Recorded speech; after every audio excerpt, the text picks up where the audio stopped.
दलील विच तुहाडा स्वागत है। तो मैं हाँ SP सिंह। तो दिहाड़ा बड़ा शुभ है, अप्रैल का महीना। वैसे मैनू भी नहीं समझ आ रहा कि अखबारों में ये बारे बहुत सारिया खबरां क्यों नहीं छप रही, तुहाडे पिंड विच जलूस क्यों नहीं कढ़िया जा रहा। जगह जगह तो लंगर लग्या होना चाहिए सी, इत्थे तो कोई शोभा यात्रा नहीं कढ़ रहा। पर जो शुरू होया सी यह सिलसिला, तो प्रधानमंत्री राष्ट्रपति तो लैके ते पिंड के सरपंच तक कहते सी भी इनकलाब आ गया जी। ये हुण तो जी इनकलाब की 24 अप्रैल को सिल्वर जुबली आ गई है। भारत विच संविधान के तहत पंचायती राज के 25 वरे पूरे हुए हैं। 24 अप्रैल 1993 को संविधान के 73वीं सोध कर दी सी पार्लीमेंट ने। पंचायतों को मोटियां शक्तियां दे दित्तियां। 29 डिपार्टमेंट सीधे पंचायतों के हवाले, बई आपे चलाओ अपनी सरकार, आपे ठेके दो, आपे टैक्स लाओ, आपे अपना बजट बनाओ, पास करो, आपे टीचर रखो, डॉक्टर रखो, नहीं काम करता उन्होंने कढ़ो। मतलब सरपंच साहब तो समझो भी मुख्य मंत्री साहब। संविधान च लिखा है तो 25 साल पूरे हुए ने तो तुहानू किसी ने लड्डुआं का डब्बा भी नहीं भेजा सिल्वर जुबली ते। तो पता जी क्यों? क्योंकि सरकारां ने संविधान नू टिच करके रखा होया। ते तुसी पिंड विच ग्राम सभा नहीं करते, जिहड़ी पिंड की पार्लीमेंट सी। सरपंच साहब BDPO के पिछे पिछे घूमते हैं। तो जिन्हां ने राज करना सी 25 साल बाद पिंड दियां गलियां नालियां दियां समस्यावां विच फसे बैठे ने। तो यारो की हो गया तुहाडे नाल ते क्यों हो गया? तो सिल्वर जुबली वेले आपां वधाई दे मूड विच क्यों नहीं हैगे? ते जगह जगह ते कनाता ला के फंक्शन क्यों नहीं हो रहे? ते पिंडां दे विच जिहड़ियां समस्यावां ने उन्हां दे लई DC साहब BDPO साहब दी मिन्नतां क्यों करदे फिरदे आ? ये इनकलाब का की हशर हो गया? इस सब के उत्ते, इस सिल्वर जुबली के उत्ते डिस्कस करने लई साडे नाल जुड़ रहे हैं डॉक्टर सुच्चा सिंह गिल जी, पंजाब की पेंडू आर्थिकता के माहिर ने। तो उस समय तो देख रहे हैं जदों संविधान की 73वीं सोध हुई सी ते की सुपने सन ते किवें वो ढह ढेरी हुए ने। साडे नाल जुड़ रहे हैं हमीर सिंह जी। हमीर सिंह जी पत्रकार ने, ग्रास रूट लैवल एक्टिविस्ट ने, पंजाबी ट्रिब्यून के नाल जुड़े हुए हैं तो लगातार इस समस्या के उत्ते लिख भी रहे हैं, ग्रास रूट लैवल पर ये बारे एक्टिविज़म भी करते हैं। साडे नाल जुड़ रहे हैं बीबी परमजीत कौर लांडरा जी। बीबी परमजीत कौर लांडरा जी पंजाब दे विच विमेन कमीशन के चेयरपर्सन रहे ने, खुद सरपंच रहे ने बहुत ही यंग एज दे नेड़ियों देखा धरती ते कि पंची सरपंची किवें निभदी है, पंचायती राज दा की हशर हुंदा है, संविधान की 73वीं सोध किस खाते जा पैंदी है। तो जिस वेले चेयरपर्सन सीगे स्टेट विमेन कमीशन दे, उस वेले तमाम पंचां सरपंचां नाल, खास तौर पर औरत पंचां सरपंचां दे नाल बड़ा वाह पिया। इस वारी जिहड़ियां चोणां होणीਆਂ ने ना गर्मियां दे विच पंचायतां दीयां, ਉਹਦੇ ਵਿੱਚ औरत पंचां सरपंचां की गिनती होर वध जानी है, ਉਹਦਾ कोटा फिक्स कर दिता गया, ਉਹਦੀ भी गल करांगे। ਸਾਡੇ ਨਾਲ जुड़ रहे हैं बिकरजीत सिंह साधूवाला जी। बिकरजीत सिंह साधूवाला जी एक्टिविस्ट ने। उन्हां गलियां विच पिंड दीयां उन्हां सत्थां विच पगडंडियां तक पहुँचते हैं जिथे सरकारां तक ही NGO वाले भी नहीं पहुँच पाते। साउदर्न पंजाब दे विच मैं देखा बहुत सारे पिंडां जाके जिथे कोई करिंदा नहीं जाता, उत्थे भी पता लगता सी कि बिकरजीत सिंह साधूवाला एक अध्यापन के शोबे नाल जुड़े हुए हैं, वो जरूर चक्कर मार जाते हैं। इसलिए इन्हां तो पुछांगे कि जिन्हां सथां दे विच तुसीं काम करते हो उत्थों लैके ते ये चंडीगढ़ दे विच पंजाब सिविल सकत्रेत की दूरी ये संविधान भी क्यों नहीं तय करवा पा रहा? पर डॉक्टर सुच्चा सिंह गिल जी, ये क्यों माड़े हाल, एडे बांके दिहाड़े सिल्वर जुबली तो लोग केक के उत्ते मोमबत्तियां ला के फूका मार मार सैलीब्रेट करना सी, ते हाल देखो पिंडां दा। ते संविधान कह रहा है कि पिंड दे सरपंच नूं, पंचायत नूं तमाम शक्तियां ने, बल्कि पिंड दे विच ग्राम सभा नूं तमाम शक्तियां ने। ते असी गलियां नालियां च फसे फिरदे हां 25 साल बाद। ये जिहड़ी 73वीं सोध हुई सी, उहदी भावना ये सी कि जिहड़ी डेमोक्रेसी है उन्होंने ग्रास रूट ते पिंड दे पद्धर ते लोकां दे लैवल तक ले जाया जावे। इस करके 29 डिपार्टमेंट जिहड़े ने ये लिस्ट कीते गए कि 29 डिपार्टमेंट, हाँ, ये पिंडां नूं पंचायतां नूं दे दित्ते जाणगे। और ये कहा गया कि इन्हां दे विच ना सिर्फ ये महकमे जाणगे, उन्हां वास्ते फंड जाणगे, पैसा भी जाएगा, हाँ, फंक्शनरी भी जाणगे, फंक्शनरी उनके कंट्रोल च होणगे। सो जिहड़ा सारा कारकुन होंगे, अफसरशाही होएगी, हाँ, सारी वो पंचायतां दे थल्ले होएगी। तो वो 3 टायर सिस्टम बनाया उन्होंने जी, 3rd टायर ऑफ डेमोक्रेसी दा जी। पिंड दे लैवल ते पंचायत, ब्लाक पद्धर ते ब्लाक समति ते जिला परिषद जिले लैवल ते जी। ते जिहड़े प्रोजैक्ट पिंड दे लैवल ते पिंड दे मंजूर होणगे, जिहड़े इंटर विलेज प्रोजैक्ट्स ने वो ब्लाक समति च मंजूर होणगे, जिहड़े इंटर ब्लाक प्रोजैक्ट ने जिला परिषद मंजूर होणगे। तो ये जिहड़ा सीगा डेमोक्रेसी थल्लों चलेगी, थल्ले चलेगी। नाल इन्हां नूं ਹੋਰ ਤਾਕਤਵਰ ਬਣਾਉਣ ਵਾਸਤੇ ਕਿਹਾ ਗਿਆ ਕਿ ਹਰ ਸਰਕਾਰ ਜਿਹੜੀ ਆ ਹਰ 5 ਸਾਲ ਬਾਅਦ ਜਿਵੇਂ ਸੈਂਟਰ ਦੇ ਵਿੱਚ ਫਾਈਨਾਂਸ ਕਮਿਸ਼ਨ ਬਣਦਾ ਹੈ, ਸਟੈਚੂਟਰੀ ਬਾਡੀ ਆ, ਸਟੇਟ ਪੱਧਰ ਤੇ ਫਾਈਨਾਂਸ ਕਮਿਸ਼ਨ ਬਣੇਗਾ ਤਾਂ ਉਹ ਤੈਅ ਕਰੇਗਾ ਕਿ ਜਿਹੜਾ ਸਟੇਟ ਦਾ ਕੰਸੋਲੀਡੇਟਡ ਫੰਡ ਹੈ ਉਹ ਚੋਂ ਕਿੰਨਾ ਸ਼ੇਅਰ ਜਿਹੜਾ ਹੈ ਉਹ ਪੰਚਾਇਤਾਂ ਨੂੰ ਜਾਏਗਾ। ਤੇ ਇਸ ਮਾਮਲੇ ਦੇ ਵਿੱਚ ਕੇਰਲਾ ਦੇ ਵਿੱਚ ਸਭ ਤੋਂ ਵੱਧ ਕੰਮ ਹੋਇਆ ਤੇ ਉਹਦੇ ਵਿੱਚ 1 ਅਪ੍ਰੈਲ ਨੂੰ ਹਰ ਸਾਲ ਨੂੰ ਜਿਹੜਾ ਡਿਵੈਲਪਮੈਂਟ ਦਾ ਬਜਟ ਹੈ ਉਹ 50% ਪੰਚਾਇਤਾਂ ਕੋਲ ਚਲਾ ਜਾਂਦਾ ਹੈ। ਉਹਨਾਂ ਕੋਲ ਟੈਕਸ ਲਾਉਣ ਦੀ ਪਾਵਰ ਵੀ ਹੈ ਪੰਚਾਇਤਾਂ ਦੇ ਕੋਲ, ਔਰ ਉਹਨਾਂ ਦੇ ਕੋਲ ਮੈਂ ਦਫ਼ਤਰ ਉਹਨਾਂ ਦੇ ਦੇਖ ਕੇ ਆਇਆ ਹੈਗਾ। ਹੁਣ ਤੇ ਅਰੁਣ ਜੇਤਲੀ ਕੋਲ ਹੀ ਹੈ ਇਕੱਲੀ? ਨਹੀਂ, ਉਹ ਜਿਹੜਾ ਕੇਰਲਾ ਦੇ ਵਿੱਚ ਹੈ ਕਿ ਉਹਨਾਂ ਦੀ ਪੰਚਾਇਤ ਜਿਹੜੀ ਹੈ ਸਾਡੇ ਨਾਲ ਕਾਫੀ ਵੱਡੀ ਹੈ, 25,000 ਐਵਰੇਜ ਪਾਪੂਲੇਸ਼ਨ ਪਿੱਛੇ ਪੰਚਾਇਤ ਹੈ ਤੇ ਉਹਨਾਂ ਦਾ ਆਪਣਾ ਸਕੱਤਰੇਤ ਹੈ ਜਿਹਦੇ 'ਚ ਉਹ ਬੈਠ ਕੇ ਜਿਹੜਾ ਹੈ ਸਾਰਾ ਡਿਵੈਲਪਮੈਂਟ ਦਾ ਕੰਮ ਪ੍ਰੋਸੈਸ ਜਿਹੜਾ ਆਈਡੀਅਲ ਪ੍ਰੋਸੈਸ ਇਹ ਹੋਣਾ ਚਾਹੀਦਾ ਸੀ। ਇਹ ਤਾਂ ਹੈਗਾ ਪ੍ਰੋਸੈਸ, ਇਹ ਪ੍ਰੋਸੈਸ ਹੈ, ਪਰ ਇਹਨੂੰ ਜਿਹੜਾ ਅੱਗੇ ਚਲਾਉਣ ਵਾਸਤੇ ਲੋਕਾਂ ਦੀ ਚੇਤਨਤਾ ਤੇ ਜਿਹੜੀਆਂ ਸਾਡੀਆਂ ਪੋਲੀਟੀਕਲ ਪਾਰਟੀਆਂ ਨੇ ਉਹਨਾਂ ਦੀ ਕਮਿਟਮੈਂਟ ਬੜੀ ਜ਼ਰੂਰੀ ਹੈ। ਪੰਜਾਬ ਦੇ ਵਿੱਚ ਕੀ ਹੋਇਆ ਕਿ ਅਸੀਂ ਪਹਿਲਾਂ 29 ਦੇ ਵਿੱਚੋਂ 7 ਡਿਪਾਰਟਮੈਂਟ ਜਿਹੜੇ ਨੇ ਉਹ ਟੈਕਨੀਕਲੀ 1992-93 ਚ ਇਹਨਾਂ ਨੂੰ ਪੰਚਾਇਤਾਂ ਨੂੰ ਦਿੱਤੇ ਤੇ ਉਹਨਾਂ ਚੋਂ ਜਿਹੜੇ 7 ਡਿਪਾਰਟਮੈਂਟ ਦਿੱਤੇ, ਫੰਕਸ਼ਨਰੀ ਸਿਰਫ 1 ਡਿਪਾਰਟਮੈਂਟ ਪੰਚਾਇਤੀ ਰਾਜ ਇੰਸਟੀਟਿਊਸ਼ਨ ਜੋ ਦਿੱਤੇ, ਬਾਕੀ ਜਿਹੜੇ ਫੰਕਸ਼ਨਰੀ ਨੇ ਉਹ ਲਾਈਨ ਡਿਪਾਰਟਮੈਂਟਾਂ ਦੇ ਕੋਲ ਹੀ ਰਹਿੰਦੇ ਨੇ। ਅੱਛਾ, ਇਸ ਗੱਲ ਨੂੰ ਥੋੜਾ ਜਿਹਾ ਅੱਗੇ ਫੰਡਸ ਦੀ ਗੱਲ ਮੈਂ ਉਹ ਕਰਨਾ ਚਾਹੁੰਦਾ। ਮੈਂ ਨਾ ਫੰਡਸ ਦੇ ਉੱਤੇ ਮੈਂ ਪਹਿਲਾਂ ਇਹ ਪ੍ਰੋਸੈਸ ਨਹੀਂ, ਇੱਕ ਮੈਂ ਹੋਰ ਗੱਲ ਕਰਨਾ ਚਾਹੁੰਦਾ ਕਿ ਇੱਕ ਐਸਾ ਸਿਲਸਿਲਾ ਹੈ ਪੰਜਾਬ ਦੇ ਮਾਮਲੇ 'ਚ ਜਿਸ 'ਚ 31,000 ਤੋਂ ਵੱਧ ਜਿਹੜੇ ਨੇ ਇਲੈਕਟਿਡ ਪੰਚਾਇਤਾਂ ਦੇ ਪੰਚ ਸਰਪੰਚ ਨੇ ਤੇ ਜੇ ਬਲਾਕ ਸਮਤੀ ਜ਼ਿਲ੍ਹਾ ਪ੍ਰੀਸ਼ਦ ਦੇ ਮੈਂਬਰ ਇਨਕਲੂਡ ਕਰੇ 85,000 ਨੰਬਰ ਬਣਦਾ ਹੈ। ਹੁਣ ਜਿਹੜੀ ਤੁਸੀਂ ਗੱਲ ਸ਼ੁਰੂ 'ਚ ਕੀਤੀ, ਜੇ 85,000 ਬੰਦਿਆਂ ਦੀ ਨੁਮਾਇੰਦਗੀ ਦੀ ਗੱਲ ਹੋਵੇ ਤੇ ਅਸੀਂ ਅੱਜ ਕੋਈ ਗੱਲ ਨਾ ਕੋਈ ਫੰਕਸ਼ਨ ਨਾ ਹੋ ਰਿਹਾ ਹੋਵੇ, 85,000 ਤੇ ਨੇਤਾ ਹੀ ਨੇ, ਚੁਣੇ ਹੋਏ ਨੇਤਾ। ਹਾਂ, ਬੜੀ ਚਿੰਤਾ ਦੀ ਗੱਲ ਹੈ। ਰੈਲੀ ਹੋਣੀ ਸੀ, ਪਤਾ ਨਹੀਂ ਪੰਜਾਬ ਦੇ ਵਿੱਚ ਪੂਰੇ ਹਿੰਦੁਸਤਾਨ ਨੇ ਦੇਖਣੀ ਸੀ। ਜਿਹੜੀ ਪੰਚਾਇਤ ਦੀ ਸਟਰਕਚਰ ਚ ਹੈ ਹਰ ਪਾਰਲੀਮੈਂਟ ਇਹਨਾਂ ਸਾਰੀਆਂ ਤਹਿ ਤੇ ਦਰਅਸਲ ਵਾਰੀ ਆਨੇ ਤਾਂ ਕਿ ਸਾਰੀ ਗੱਲ ਸਮਝ ਆ ਜੇ। ਜੋ ਤੁਸੀਂ ਇਹ ਸਮਝਾਇਆ ਵੀ ਜਿਵੇਂ ਸੈਂਟਰ 'ਚੋਂ ਅਰੁਣ ਜੇਤਲੀ ਜੀ ਬਜਟ ਬਣਾਉਂਦੇ ਨੇ, ਫਿਰ ਸਾਨੂੰ ਪਤਾ ਲੱਗਦਾ ਫਾਈਨੈਂਸ ਕਮਿਸ਼ਨ ਦੱਸਦਾ ਹੈ ਵੀ ਭਾਈ ਪੰਜਾਬ ਨੂੰ ਇੰਨੇ ਪੈਸੇ ਦੇਾਂਗੇ, ਯੂਪੀ ਨੂੰ ਇੰਨੇ ਪੈਸੇ ਦੇਾਂਗੇ, ਫਿਰ ਉਹਦੇ ਨਾਲ ਸਾਡਾ ਗੁਜ਼ਾਰਾ ਚੱਲਦਾ। ਤੁਸੀਂ ਇਹ ਕਹਿ ਰਹੇ ਹੋ ਵੀ ਫਿਰ ਪੰਜਾਬ ਨੇ ਇੱਥੇ ਫੈਸਲਾ ਕਰਨਾ ਸੀ ਵੀ ਪਿੰਡਾਂ ਨੂੰ ਪੰਚਾਇਤਾਂ ਨੂੰ ਕਿੰਨੇ ਪੈਸੇ ਦੇਾਂਗੇ। ਹਮੀਰ ਜੀ, ਫਿਰ ਵੀ ਤੇ ਡੈਮੋਕ੍ਰੇਸੀ ਉੱਪਰੋਂ ਹੀ ਆ ਰਹੀ ਸੀਗੀ, ਇਹ ਫਿਰ ਥੱਲਿਓਂ ਕਿਵੇਂ ਆਣੀ ਸੀਗੀ ਡੈਮੋਕ੍ਰੇਸੀ? ਅਸੀਂ ਤਾਂ ਸੋਚਦੇ ਸੀ ਵੀ ਪੜਿਆ ਤੇ ਅਸੀਂ ਇਹੀ ਹੈ ਵੀ ਸੰਵਿਧਾਨ ਦੀ 73ਵੀਂ ਸੌ ਥੱਲਿਓਂ ਡੈਮੋਕ੍ਰੇਸੀ ਲਿਆਂਦੀ ਹੈ। ਇਹ ਪਿੰਡ ਦੇ ਬਸ ਕਿਵੇਂ ਆ ਕਿ ਆਪਣਾ ਬਜਟ ਬਣਾਉਣਾ, ਫਿਰ ਪੈਸੇ ਤਾਂ ਉੱਤੋਂ ਮਿਲਣੇ। ਅਸਲ 'ਚ ਆਪਣਾ ਬਜਟ ਤਾਂ ਪਿੰਡ ਨੇ ਉਹ ਬਣਾਉਣਾ ਕਿਉਂਕਿ ਪਿੰਡ ਕੋਲ ਕਈ ਤਰ੍ਹਾਂ ਦੀ ਆਮਦਨ ਹੁੰਦੀ ਹੈ। ਇੱਕ ਆਪਣੇ ਵਸੀਲਿਆਂ ਤੋਂ ਆਮਦਨ ਵੀ ਹੈ, ਜਿਵੇਂ ਸ਼ਾਮਲਾਟ ਜ਼ਮੀਨਾਂ ਨੇ ਉਹਨਾਂ ਦੀਆਂ ਬੋਲੀਆਂ ਦਾ ਸਵਾਲ ਹੈ, ਇੱਕ ਗ੍ਰਾਂਟਸ ਦੇ ਤੌਰ ਤੇ ਜਾਂਦੀ ਹੈ, ਤੇ ਇੱਕ ਹੁਣ 14ਵੇਂ ਫਾਈਨਾਂਸ ਕਮਿਸ਼ਨ ਤੋਂ ਬਾਅਦ ਡਾਇਰੈਕਟ ਜਿਹਦੇ 'ਚ ਆਬਾਦੀ ਵੀ ਕ੍ਰਾਈਟੇਰੀਆ ਤੇ ਜਿਹਦੇ 'ਚ ਮੈਰਿਟ ਵੀ ਕਾਰਗੁਜ਼ਾਰੀ ਵੀ ਕ੍ਰਾਈਟੇਰੀਆ 80-20 ਦੀ ਰੇਸ਼ੋ ਨਾਲ ਉਹ ਡਾਇਰੈਕਟ ਪੰਚਾਇਤਾਂ ਨੂੰ ਜਾਣ ਲੱਗਿਆ ਇੱਕ ਹਿੱਸਾ ਹੈ। ਔਰ ਉਹਦੀ ਮੈਨੇਜਮੈਂਟ ਕਿਵੇਂ ਕਰਨੀ ਹੈ, ਉਹਨੂੰ ਕਿਵੇਂ ਕਰਨਾ ਹੈ, ਇਹ ਉਹਦਾ ਇੱਕ ਦਾਇਰੇ ਦਾ ਹਿੱਸਾ ਹੈ। ਇਸ ਸਾਲ ਤੇ ਕਿਉਂ ਨੇ ਪੰਚਾਇਤਾਂ ਜੇ ਸਾਰੇ ਡਿਪਾਰਟਮੈਂਟ ਪੰਚਾਇਤਾਂ ਨੂੰ 29 ਦੇਣੇ ਸੀ ਤੇ ਕੋਈ ਕਾਨੂੰਨ ਥੋੜੀ ਹੈ ਕਿ ਪੰਚਾਇਤਾਂ ਨੂੰ 29 ਡਿਪਾਰਟਮੈਂਟ ਦੇਣੇ ਆ। ਸੰਵਿਧਾਨ ਕਹਿ ਰਿਹਾ ਕਿ ਪੰਚਾਇਤਾਂ ਨੂੰ 29 ਡਿਪਾਰਟਮੈਂਟ ਦੇਣੇ ਆ। ਇਸੇ ਕਰਕੇ ਇਹ ਹੈ ਕਿ ਇਹ ਗੈਰ ਸੰਵਿਧਾਨਕ ਕੰਮ ਲਗਾਤਾਰ 25 ਸਾਲਾਂ ਤੋਂ ਹੋ ਰਿਹਾ ਹੈ। ਅਨਕਨਸਟੀਟਿਊਸ਼ਨਲ ਕੰਮ ਹੋ ਰਿਹਾ ਕਿਉਂਕਿ ਜੇ ਤੁਸੀਂ ਆਪਣੇ ਸੰਵਿਧਾਨ ਦੇ ਵਿੱਚ ਹੀ ਠੀਕ ਫੇਥ ਨਹੀਂ ਕਰਦੇ, ਸੰਵਿਧਾਨ ਕਹਿੰਦਾ ਬੁਨਿਆਦੀ ਅਧਿਕਾਰਾਂ ਦਾ ਸਵਾਲ ਹੈ, ਜੋ ਵਾਇਲੇਸ਼ਨ ਹੁੰਦੀ ਹੈ ਤਾਂ ਕਿਤੇ ਨਾ ਕਿਤੇ ਸਜ਼ਾ ਹੋ ਸਕਦੀ ਹੈ ਨਾ, ਕੋਰਟ ਦੇ ਵਿੱਚ ਜਾਂਦੇ ਹੋ ਤੇ ਤੁਸੀਂ ਇਹਦਾ ਉਲੰਘਣ ਕਰਦੇ ਹੋ। ਔਰ ਇਹਦੇ ਨਾਲ ਦੀ ਨਾਲ ਇਹ ਵੀ ਗੱਲ ਹੈ ਕਿ ਅਪਰੋਚ ਦੇ ਤੌਰ ਤੇ ਹੀ ਮੈਨੂੰ ਲੱਗਦਾ ਕਿ ਫਾਰਮੈਲਿਟੀ ਤਾਂ ਕੀਤੀ ਜਾਂਦੀ ਹੈ। 24 ਅਪ੍ਰੈਲ ਨੂੰ ਹੁਣ ਵੀ ਕੀਤੀ ਜਾਓ, ਗਵਰਨਮੈਂਟ ਆਫ ਇੰਡੀਆ ਇੱਕ ਫੰਕਸ਼ਨ ਕਰਦਾ, ਨੈਸ਼ਨਲ ਪੰਚਾਇਤ ਡੇ ਹੈ, ਇੱਕ ਫੰਕਸ਼ਨ ਕਰਦਾ ਪ੍ਰਧਾਨ ਮੰਤਰੀ ਕੁਝ ਦੇਸ਼ ਦੀਆਂ ਪੰਚਾਇਤਾਂ ਨੂੰ ਚੁਣ ਕੇ, ਗ੍ਰਾਮ ਸਭਾਵਾਂ ਨੂੰ ਚੁਣ ਕੇ ਉਹਨਾਂ ਨੂੰ ਸਨਮਾਨਿਤ ਕਰਦੇ ਨੇ। ਫੋਟੋ ਖਿੱਚਦਾ, ਇਹ 25 ਸਾਲਾਂ ਤੋਂ ਚੱਲਦਾ ਆ ਰਿਹਾ ਹੈ। ਪਰ ਰੀਅਲ ਸੈਂਸ 'ਚ ਜਿਹੜੀ ਉਹਦੀ ਰੂਹ ਹੈ ਪੰਚਾਇਤਾਂ ਦੀ, ਉਹ ਆਟੋਮੈਟਿਕਲੀ ਨਹੀਂ ਹੋ ਸਕੀ। 29 ਡਿਪਾਰਟਮੈਂਟ ਸਰਗਰਮ ਵਿਧਾਨ ਗ੍ਰਾਮ ਸਭਾ ਤੋਂ ਬਿਨਾਂ ਟ੍ਰਾਂਸਫਰ ਹੋਣੇ ਬੜਾ ਮੁਸ਼ਕਲ ਹੈ, ਸੰਭਵ ਹੈ ਨਹੀਂ।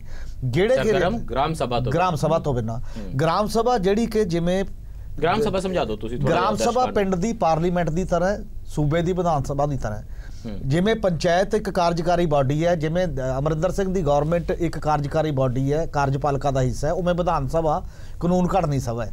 ਇਸੇ ਤਰ੍ਹਾਂ ਗ੍ਰਾਮ ਸਭਾ ਅਮਰਿੰਦਰ ਸਿੰਘ ਤੇ ਵਿਧਾਨ ਸਭਾ ਦੇ ਥੱਲੇ ਹੈ ਨਾ, ਥੱਲੇ ਹੈ, ਮਾਲਕ ਵਿਧਾਨ ਸਭਾ ਹੈ। ਇਹਦਾ ਮਤਲਬ ਇਹ ਹੈ ਕਿ ਅਮਰਿੰਦਰ ਸਿੰਘ ਨੂੰ ਜਿੰਨਾ ਚਿਰ ਵਿਧਾਨ ਸਭਾ 'ਚ ਚੁਣੇ ਨੁਮਾਇੰਦਿਆਂ ਦਾ ਬਹੁਮਤ ਹੈ ਉਨੀ ਦੇਰ ਹੀ ਉਹ ਮੁੱਖ ਮੰਤਰੀ ਹੈ। ਬਿਲਕੁਲ ਇਸੇ ਤਰ੍ਹਾਂ ਮੋਦੀ ਨੂੰ ਜਿੰਨੇ ਦੇਰ ਪਾਰਲੀਮੈਂਟ ਦੇ ਉਹ ਨਜ਼ਰ ਹੈ।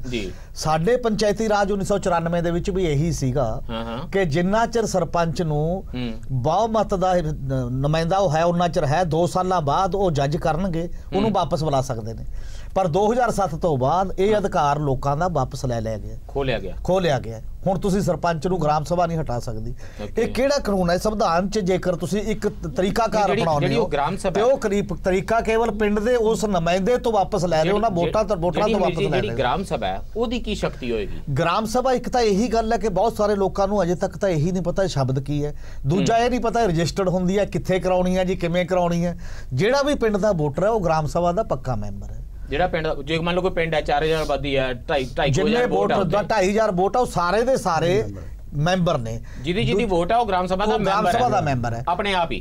ਜੇ ਵੋਟ ਹੈਗੀ ਹੈ ਤਾਂ ਗ੍ਰਾਮ ਸਭਾ ਦੇ ਮੈਂਬਰ ਹੋ ਤੁਸੀਂ। ਔਰ ਉਹਦਾ ਹੱਕ ਅਧਿਕਾਰ ਇਹ ਹੈ ਕਿ ਦਸੰਬਰ ਤੇ ਜੂਨ ਦੇ ਵਿੱਚ ਜਿਹੜੇ 2 ਗ੍ਰਾਮ ਸਭਾ ਦੇ ਇਜਲਾਸ ਕੋਈ ਸਰਪੰਚ ਨਹੀਂ ਬੁਲਾਏਗਾ ਤਾਂ ਆਖਰੀ ਡੇਟ ਨੂੰ ਆਪੇ ਸਸਪੈਂਡ ਹੋ ਜਾਏਗਾ। ਵੀਡੀਓ ਦੀ ਜ਼ਿੰਮੇਵਾਰੀ ਹੈ ਦੱਸਣਾ ਕਿ ਇਹਨੇ ਨਹੀਂ ਬੁਲਾਏ ਤੇ ਡਾਇਰੈਕਟਰ ਉਹਨੂੰ ਸਸਪੈਂਡ ਕਰ ਦੇਗਾ। ਜੇ ਸਰਪੰਚ ਨਹੀਂ ਬੁਲਾਏਗਾ ਤਾਂ ਸਸਪੈਂਡ ਹੋ ਜਾਏਗਾ। 13079 ਇਸ ਟਾਈਮ ਪੰਚਾਇਤਾਂ ਆਪਣੇ ਸਰਪੰਚ ਦਾ ਹਾਲਚਾਲ ਪੁੱਛੋ ਕਿ ਸਸਪੈਂਡ ਹੀ ਨਾ ਹੋ ਜਾਏ ਮਹੀਨੇ ਜੇ ਨਾ ਬੁਲਾਏ ਗ੍ਰਾਮ ਸਭਾ। ਮਤਲਬ ਜੂਨ ਤੇ ਦਸੰਬਰ ਹਾੜੀ ਤੇ ਸੌਣੀ ਹੈ ਨਾ, ਜਾਂ ਰੱਬੀ ਖਰੀਫ ਜਿੱਦਾਂ ਵੀ ਗਿਣਦੇ ਹੋ। ਰੱਬੀ ਖਰੀਫ ਹਾੜੀ ਸੌਣੀ ਜੋ ਮਰਜੀ ਬੈਸਟ ਹੈ, ਇਹ ਤੋਂ ਜ਼ਿਆਦਾ ਵੀ ਦੇਖ ਲਓ। ਔਰ ਬਾਅਦ ਵਿੱਚ ਸਰਪੰਚ ਸਾਹਿਬ ਸਸਪੈਂਡ ਹੋ ਜਾ ਕਰਨਗੇ ਤੇ ਝੋਨੇ ਦੀ ਵਾਢੀ ਤੋਂ ਵੀ ਸਰਪੰਚ ਸਾਹਿਬ ਸਸਪੈਂਡ ਹੋ ਜਾਣਗੇ। ਗ੍ਰਾਮ ਸਭਾ ਦੀ ਇਹ ਤਾਕਤ ਹੈ ਕਿ ਜਿੰਨੀਆਂ ਵੀ ਸਕੀਮਾਂ ਨੇ ਉਹ ਕੇਂਦਰ ਸਰਕਾਰ ਦੀਆਂ ਹੋਣ, ਸੂਬਾ ਸਰਕਾਰ ਦੀਆਂ, ਜਿਹੜੇ ਉਹਦੇ ਲਾਭਪਾਤਰੀ ਨੇ, ਪੈਨਸ਼ਨ ਕਿਹਨੂੰ ਲੱਗਣੀ ਹੈ ਇਹਦੀ ਨਿਸ਼ਾਨਦੇਹੀ ਗ੍ਰਾਮ ਸਭਾ 'ਚ ਹੋਣੀ ਹੈ। ਸਾਰੇ ਵੋਟਰ ਹੀ ਨੇ ਕੱਚੇ। ਉਹੀ ਤਾਂ ਗੱਲ ਹੈ, ਜਦੋਂ ਆਪਣੇ ਇਕੱਠ 'ਚ ਆਪਣਾ ਕਰਨਗੇ ਤਾਂ ਜਿਹੜਾ ਇਹ ਇਲਜ਼ਾਮ ਲੱਗਦਾ ਕਿ ਹੁਣ ਕਾਂਗਰਸ ਸਰਕਾਰ ਹੈ, ਅਕਾਲੀਆਂ ਵਾਲੇ ਕੱਟ ਗਏ, ਅਕਾਲੀ ਸਰਕਾਰ ਹੈ, ਕਾਂਗਰਸੀਆਂ ਦੇ ਕੱਟ ਤੇ ਫਲਾਨੀ ਸਰਕਾਰ ਹੈ ਉਹਨੇ ਕੱਟ ਤੇ, ਜਿਹੜਾ ਹਰ ਸਰਕਾਰ ਬਦਲਣ ਤੋਂ ਬਾਅਦ ਨਵਾਂ ਸਰਵੇ ਹੁੰਦਾ ਹੈ, ਇਹ ਸਰਵੇ ਖਤਮ ਹੁੰਦਾ ਉਹਦੇ 'ਚ। ਪਿੰਡਾਂ 'ਚ ਜਾਂਦੇ ਬਹੁਤ। ਇੱਕ ਤਾਂ ਇਹ ਧਿਆਨ ਨਾਲ ਦੇਖ ਲਓ ਹਮੀਰ ਸਿੰਘ ਹਰਾਂ ਨੂੰ, ਜਿਹੜੀ ਤੁਸੀਂ ਗੱਲ ਦੱਸ ਰਹੇ ਹੋ ਨਾ ਜੀ, ਮੈਂ ਤੇ ਲੋਕਾਂ ਸਪਾਰ ਲੋਕੀ ਆਪਣੀ ਪੈਨਸ਼ਨ ਲਵਾਉਣ ਲਈ, ਆਪਣਾ ਕੋਈ ਕਾਰਡ ਬਣਵਾਉਣ ਲਈ, ਕਿਸੇ ਕਿਸਮ ਦਾ ਸਰਕਾਰੀ ਪ੍ਰਮਾਣ ਪੱਤਰ ਲੈਣ ਲਈ ਗਾਂ ਪਿਛਾਂ ਤੁਰੇ ਫਿਰਦੇ ਆ। ਕਦੀ ਪੰਚਾਇਤ ਸਕੱਤਰ ਤੋਂ ਲੈ ਕੇ BDPO ਦੇ ਹਾੜੇ ਕਰਦੇ ਫਿਰਦੇ ਆ। ਸਰਪੰਚਾਂ ਦੀਆਂ ਪੱਲੀਆਂ ਸਿਉਂਦੇ ਨੇ 6-6 ਮਹੀਨੇ ਫ੍ਰੀ। ਬਿਲਕੁਲ। ਤੇ ਜਿਹੜਾ ਕਹਿੰਦਾ ਮੇਰੀ ਲਾ ਦੋ ਜੇ ਮੈਂ ਕਰੂੜ ਗੱਲ ਕਰਾਤਾ ਉਹ ਹਾਲਤ ਹੈ। ਇੱਥੇ ਬੈਠੇ ਹਮੀਰ ਸਿੰਘ ਜੀ ਤੇ ਡਾਕਟਰ ਸੁੱਚਾ ਸਿੰਘ ਗਿੱਲਰਾਂ ਦੀ ਹਾਜ਼ਰੀ 'ਚ, ਬੀਬੀ ਪਰਮਜੀਤ ਕੌਰ ਲਾਂਡਰਾ ਦੀ ਹਾਜ਼ਰੀ 'ਚ ਕਹਿ ਰਹੇ ਨੇ ਬਈ ਤੁਸੀਂ ਸਾਰੇ ਜਿਨ੍ਹਾਂ ਕੋਲ ਵੋਟ ਹੈ ਉਹ ਗ੍ਰਾਮ ਸਭਾ ਦੇ ਮੈਂਬਰ ਹੋ ਤੇ ਪੈਨਸ਼ਨ ਲਾਉਣ ਦਾ ਕਿਹਦੀ ਲੱਗਣੀ ਹੈ ਕਿਹਦੀ ਨਹੀਂ ਲੱਗਣੀ, ਕਿਹਨੂੰ ਮਨਰੇਗਾ 'ਚ ਰੋਜ਼ਗਾਰ ਮਿਲਣਾ ਕਿਹਨੂੰ ਨਹੀਂ ਮਿਲਣਾ, ਇਹ ਅਧਿਕਾਰ ਗ੍ਰਾਮ ਸਭਾ ਕੋਲ ਹੈ ਜਿਹਦੇ ਮੈਂਬਰ ਤੁਸੀਂ ਹੋ। ਤੇ ਤੁਸੀਂ ਪਿੱਛੇ ਤੁਰੇ ਫਿਰਦੇ ਹੋ। ਇਹ ਅਮੀਰ ਜੀ ਜਾਂਦੇ ਤੁਹਾਨੂੰ ਫੜ ਲੈਣਗੇ ਲੋਕੀ ਪਿੰਡਾਂ 'ਚ ਹੁਣ ਜਾਂਦਿਆਂ ਨੂੰ। ਡਾਕਟਰ ਸੁੱਚਾ ਸਿੰਘ ਗਿੱਲ ਮੈਨੂੰ ਲੱਗਦਾ ਗ੍ਰਾਮ ਸਭਾ ਦੀ ਜਿਹੜਾ ਪਬਲਿਕ ਡਿਸਟ੍ਰੀਬਿਊਸ਼ਨ ਜਾਂ ਅਨਾਜ ਵੰਡਣ ਦਾ ਕੰਮ ਹੈ ਉਹ ਵੀ ਪੰਚਾਇਤ ਦੀ ਨਿਗਰਾਨੀ 'ਚ ਹੁੰਦਾ ਅੱਜ ਕੱਲ੍ਹ। ਅਨਾਜ ਵੰਡਣ ਦਾ ਜਿਹੜਾ ਕੰਮ ਹੈ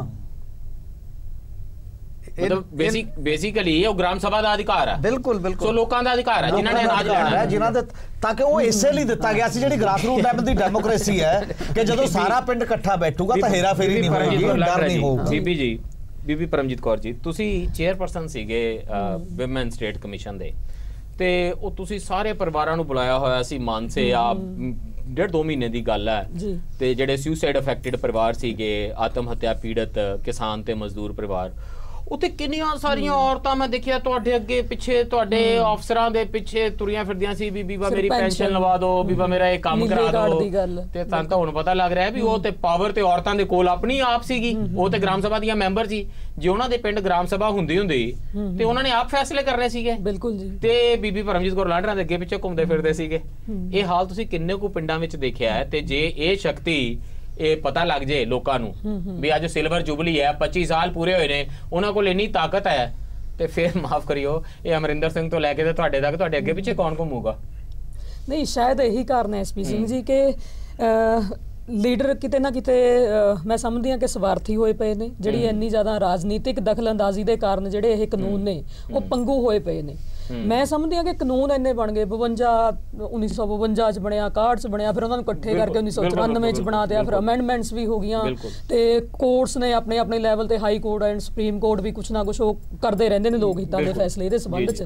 ਪਰ ਮੈਂ ਸਮਝਦੀ ਹਾਂ ਕਿ ਜਿਵੇਂ ਇੱਕ ਆਮ ਕਹਿਣ ਚ ਗੱਲ ਆਉਂਦੀ ਹੈ ਕਿ ਨਲਾਇਕ ਨਿਆਣੇ ਦਾ ਬਸਤਾ ਭਾਰੀ ਹੈ। ਇਸ ਵਕਤ ਬਸਤਾ ਇੰਨਾ ਭਾਰੀ ਹੋ ਚੁੱਕਿਆ ਹੈ ਕਿ ਅਸੀਂ ਨਲਾਇਕੀ ਦੇ ਵਿੱਚ ਮਤਲਬ ਅਸੀਂ ਆਪ ਖੁਦ ਜ਼ਿੰਮੇਵਾਰ ਹਾਂ, ਚਾਹੇ ਪੰਚ ਸਰਪੰਚ ਦੇ ਤੌਰ ਤੇ, ਚਾਹੇ ਗ੍ਰਾਮ ਸਭਾ ਦੇ ਮੈਂਬਰ ਦੇ ਤੌਰ ਤੇ, ਚਾਹੇ ਸਰਕਾਰ ਹੋਵੇ। ਤੇ ਮੈਂ ਜਿਹੜੀ ਗੱਲ ਕਹਿਣਾ ਚਾਹੁੰਦੀ ਹਾਂ ਕਿ ਕਿਤੇ ਨਾ ਕਿਤੇ ਜੇ ਆਪਾਂ ਕਹੀਏ ਕਿ ਲੋਕ ਸਾਡੇ ਪਿੱਛੇ ਕਿਉਂ ਫਿਰਦੇ ਨੇ, ਪੰਚਾਂ ਸਰਪੰਚਾਂ ਦੇ, ਲੀਡਰਾਂ ਦੇ, ਅਫਸਰਾਂ ਦੇ ਪਿੱਛੇ ਕਿਉਂ ਫਿਰਦੇ ਨੇ, ਕਿਉਂਕਿ ਆਪਣੀ ਜਿਹੜੀ ਸ਼ਕਤੀ ਆ ਉਹ ਪਹਿਚਾਨਣ ਤੋਂ ਇਨਕਾਰ ਕਰਨ ਲੱਗ ਗਏ। ਔਰ ਖਾਸ ਕਰਕੇ ਮੈਨੂੰ ਪੰਜਾਬੀਆਂ ਤੇ ਉਦੋਂ ਹੋਰ ਦੁੱਖ ਹੁੰਦਾ ਹੈ ਕਿ ਇੱਕ ਮੌਕਾ ਸੀ ਜਦੋਂ ਪੰਜਾਬੀ ਕਿਸੇ ਵੀ ਮੂਵਮੈਂਟ ਨੂੰ ਲੀਡ ਕਰਦੇ ਸੀ, ਚਾਹੇ ਸਮਾਜਿਕ ਕੋਈ ਗੱਲ ਹੁੰਦੀ ਸੀ ਜਾਂ ਕੋਈ ਵੀ, ਪਰ ਅੱਜ ਅਸੀਂ ਆਪਣੇ ਹੱਕਾਂ ਵਾਸਤੇ ਵੀ ਲੜਨ ਤੋਂ ਹਟ ਗਏ। ਇਹ ਕਿਤੇ ਨਾ ਕਿਤੇ ਸਿਸਟਮ ਦੇ ਵਿੱਚ ਕੋਈ ਕਮੀ ਆਈ ਹੈ ਜ਼ਰੂਰ।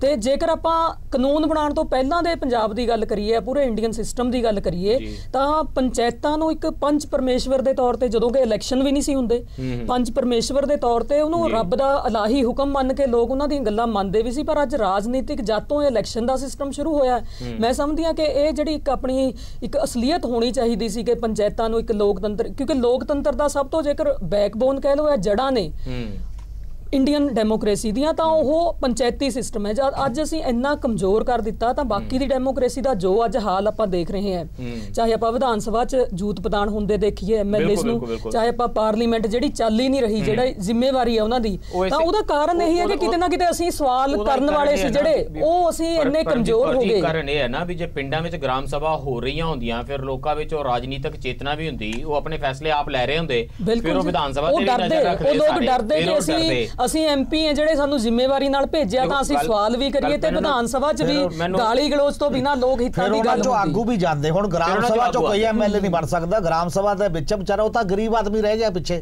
ਹਾਂ, ਤੇ ਜਿੰਨਾ ਮਹਿੰਗਾ ਸਿਸਟਮ ਕਰਤਾ, ਬਸ ਮੈਨੂੰ ਉਹਦੇ 'ਚੋਂ ਅੱਗੇ ਜਾਂਦੇ। ਬ੍ਰੇਕ ਲਈ ਰੁਕਣਾ ਪੈ ਰਿਹਾ। ਗੱਲ ਬੜੀ ਕਲੀਅਰ ਹੈ ਜੀ ਬੀਬੀ ਜੀ, ਤੁਹਾਡੀ ਤੇ ਹਮੀਰ ਸਿੰਘ ਜੀ ਦੀ ਗੱਲ ਤੋਂ ਇੱਕ ਗੱਲ ਸਾਫ਼ ਹੈ ਵੀ ਜਾਂ ਤੇ ਵਿਧਾਨ ਸਭਾ ਦੇ ਵਿੱਚ ਗ੍ਰਾਮ ਸਭਾ ਦੇ ਵਿੱਚੋਂ ਲੋਕ ਆਣੇ ਸ਼ੁਰੂ ਹੋ ਜਾਣਗੇ, ਜਿਹਦਾ ਮਤਲਬ ਹੈ ਵੀ ਇਹ ਕਦੀ ਛੋਟੇ ਬਾਦਲ ਸਾਹਿਬ, ਵੱਡੇ ਬਾਦਲ ਸਾਹਿਬ, ਅਮਰਿੰਦਰ ਸਿੰਘ ਜੀ, ਫਲਾਨ ਟਿਮਕਨ, ਇਹ ਸਾਰੇ ਇਹ ਗ੍ਰਾਮ ਸਭਾ ਵਾਲਿਆਂ ਦੇ ਪਿੱਛੇ ਤੁਰਨੇ ਸੀਗੇ, ਤੇ ਹੁਣ ਵਿਚਾਰੇ ਉਹ ਪਿੰਡ ਦੇ ਬੰਦੇ ਇਹਨਾਂ ਦੇ ਪਿੱਛੇ ਤੁਰਦੇ ਨੇ।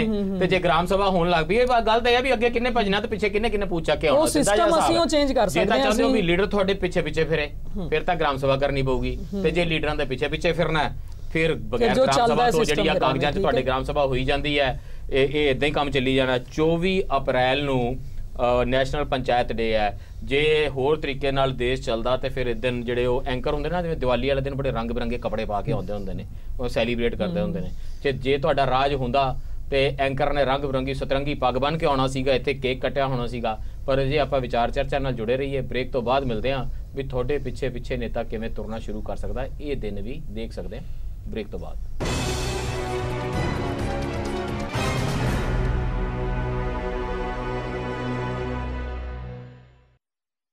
ਬ੍ਰੇਕ ਤੋਂ ਬਾਅਦ ਫਿਰ ਸਵਾਗਤ ਹੈ ਜੀ। ਚਰਚਾ ਕਰ ਰਹੇ ਹਾਂ 24 ਅਪ੍ਰੈਲ ਨੂੰ ਨੈਸ਼ਨਲ ਪੰਚਾਇਤ ਡੇ ਹੈ।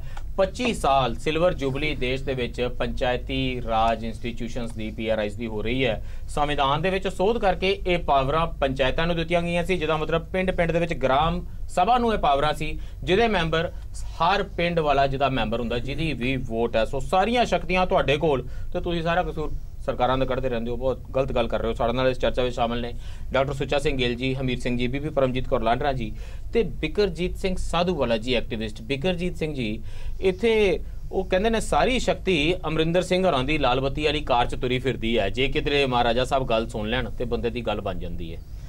ਇਹ ਤੁਹਾਡੇ ਨਾਲ ਜਿਹੜੇ 3 ਵਿਦਵਾਨ ਬੈਠੇ ਨੇ, ਇਹ ਦੱਸ ਰਹੇ ਨੇ ਵੀ ਸਾਰੀ ਸ਼ਕਤੀ ਪਿੰਡ ਦੀ ਸੱਥ ਵਿੱਚ ਰਹਿੰਦੀ, ਉਹਨਾਂ ਪਗਡੰਡੀ ਵਿੱਚ, ਤੇ ਬਿਕਰਜੀਤ ਸਿੰਘ ਹੋਰਾਂ ਦੇ ਮੋਟਰਸਾਈਕਲ ਤੇ ਬਹਿ ਕੇ ਆ ਸਕਦੀ ਹੈ, ਤੁਹਾਡੇ ਸਾਈਕਲ ਦੇ ਕੈਰੀਅਰ ਵਿੱਚ ਰੱਖੀ ਜਾ ਸਕਦੀ ਹੈ। 29 ਡਿਪਾਰਟਮੈਂਟ ਦਾ ਤੁਸੀਂ ਢੋਈ ਫਿਰਦੇ ਹੋ। ਇਹਨੇ ਤਾਂ ਮੁੱਖ ਮੰਤਰੀ ਕੋਲ ਕਿੰਨੇ ਕੁ ਹੁੰਦੇ ਨੇ? ਇੰਨੇ ਕੁ ਮੁੱਖ ਮੰਤਰੀ ਕੋਲ ਹੁੰਦੇ ਨੇ ਜਿੰਨੇ ਕੁ ਪੰਚਾਇਤਾਂ ਨੂੰ ਦੇਣ ਦੀ ਸ਼ਕਤੀ ਸੰਵਿਧਾਨ ਦੇ ਰਿਹਾ। ਕਿਸੇ ਮੁੱਖ ਮੰਤਰੀ ਕੋਲ 29 ਡਿਪਾਰਟਮੈਂਟ, ਕਿਸੇ ਮੁੱਖ ਮੰਤਰੀ ਕੋਲ ਇੰਨੇ ਡਿਪਾਰਟਮੈਂਟ ਦੀ ਜਿੰਨੇ ਅਮਰਿੰਦਰ ਸਿੰਘ ਤੋਂ ਬਿਨਾਂ, ਹੁਣ ਜ਼ਰੂਰ ਹੈ 40 ਦੇ ਕਰੀਬ ਹੈਗੇ ਨੇ, ਜਿਨ੍ਹਾਂ ਦੇ ਉੱਤੇ ਕਲਮ ਚਲਦੀ ਹੋਵੇ ਸਾਡੇ ਪਿੰਡ ਦੇ ਲੋਕਾਂ ਦੀ ਕਿ ਭਾਈ ਆਹ ਟੀਚਰ ਰੱਖਾਂਗੇ, ਆਹ ਟੀਚਰ ਕੱਢਾਂਗੇ, ਇੱਥੇ ਡਾਕਟਰ ਹੋਰ ਚਾਹੀਦਾ, ਇੱਥੇ ਨਰਸ ਹੋਰ ਚਾਹੀਦੀ ਹੈ, ਉਰੇ ਟੈਕਸ ਲਾਓ, ਜਿਹੜਾ ਪਿੰਡ ਦੇ ਵਿੱਚੋਂ ਦੀ ਟਰੱਕ ਲੰਘਦਾ ਸਾਰਿਆਂ ਤੇ ਟੈਕਸ ਲਾਓ। 100 ਰੁਪਇਆ ਇਹ ਲਾ ਸਕਦੇ ਜੀ ਟੈਕਸ? ਬਿਲਕੁਲ ਜੀ, 100 ਰੁਪਇਆ ਪਰ ਟਰੱਕ ਮੈਂ ਟੈਕਸ ਲਾ ਦਿਆਂ। ਇਹ ਮਤਲਬ ਮਾਈਨਿੰਗ ਤੇ ਆ ਮਾਈਨਿੰਗ ਹੋ ਰਹੀ ਹੈ ਜਿਹੜੀ ਸਭਾ ਨੇ ਕਿ ਸਾਡੇ ਪਿੰਡ ਦੀ ਮੰਡੀ ਵਾਸਤੇ ਜ਼ਮੀਨ ਲਈ ਹੈ, 50 ਪੈਸੇ ਬੋਰੀ ਸਾਡੇ ਪਿੰਡ ਨੂੰ ਦਿੱਤਾ ਜਾਏਗਾ ਕਿਉਂਕਿ ਸਾਡੀ ਟੈਕਸ ਲਾਣਾ ਸ਼ੁਰੂ ਕਰਤਾ। ਮਤਲਬ ਤਾਮਕੋਟ ਦੇ ਹੋਰਾਂ ਨੂੰ ਜੇਤਲੀ ਪੈਦਾ ਹੋ ਗਿਆ। ਨਹੀਂ, ਨਾਟ ਓਨਲੀ ਪ੍ਰੋਫੈਸ਼ਨਲ ਟੈਕਸ ਲਾ ਸਕਦੇ ਨੇ, ਪ੍ਰੋਫੈਸ਼ਨਲ ਚਲਾ ਰਹੇ ਨੇ। ਬਿਕਰਜੀਤ ਜੀ, ਇਹਨਾਂ ਪਿੰਡਾਂ ਦੇ ਵਿੱਚ ਟੈਕਸ ਲਾਉਣ ਦੀਆਂ ਸ਼ਕਤੀਆਂ ਆ ਜਾਣਗੀਆਂ, ਸਜ਼ਾ ਦੇਣ ਦੀਆਂ ਸ਼ਕਤੀਆਂ ਨੇ,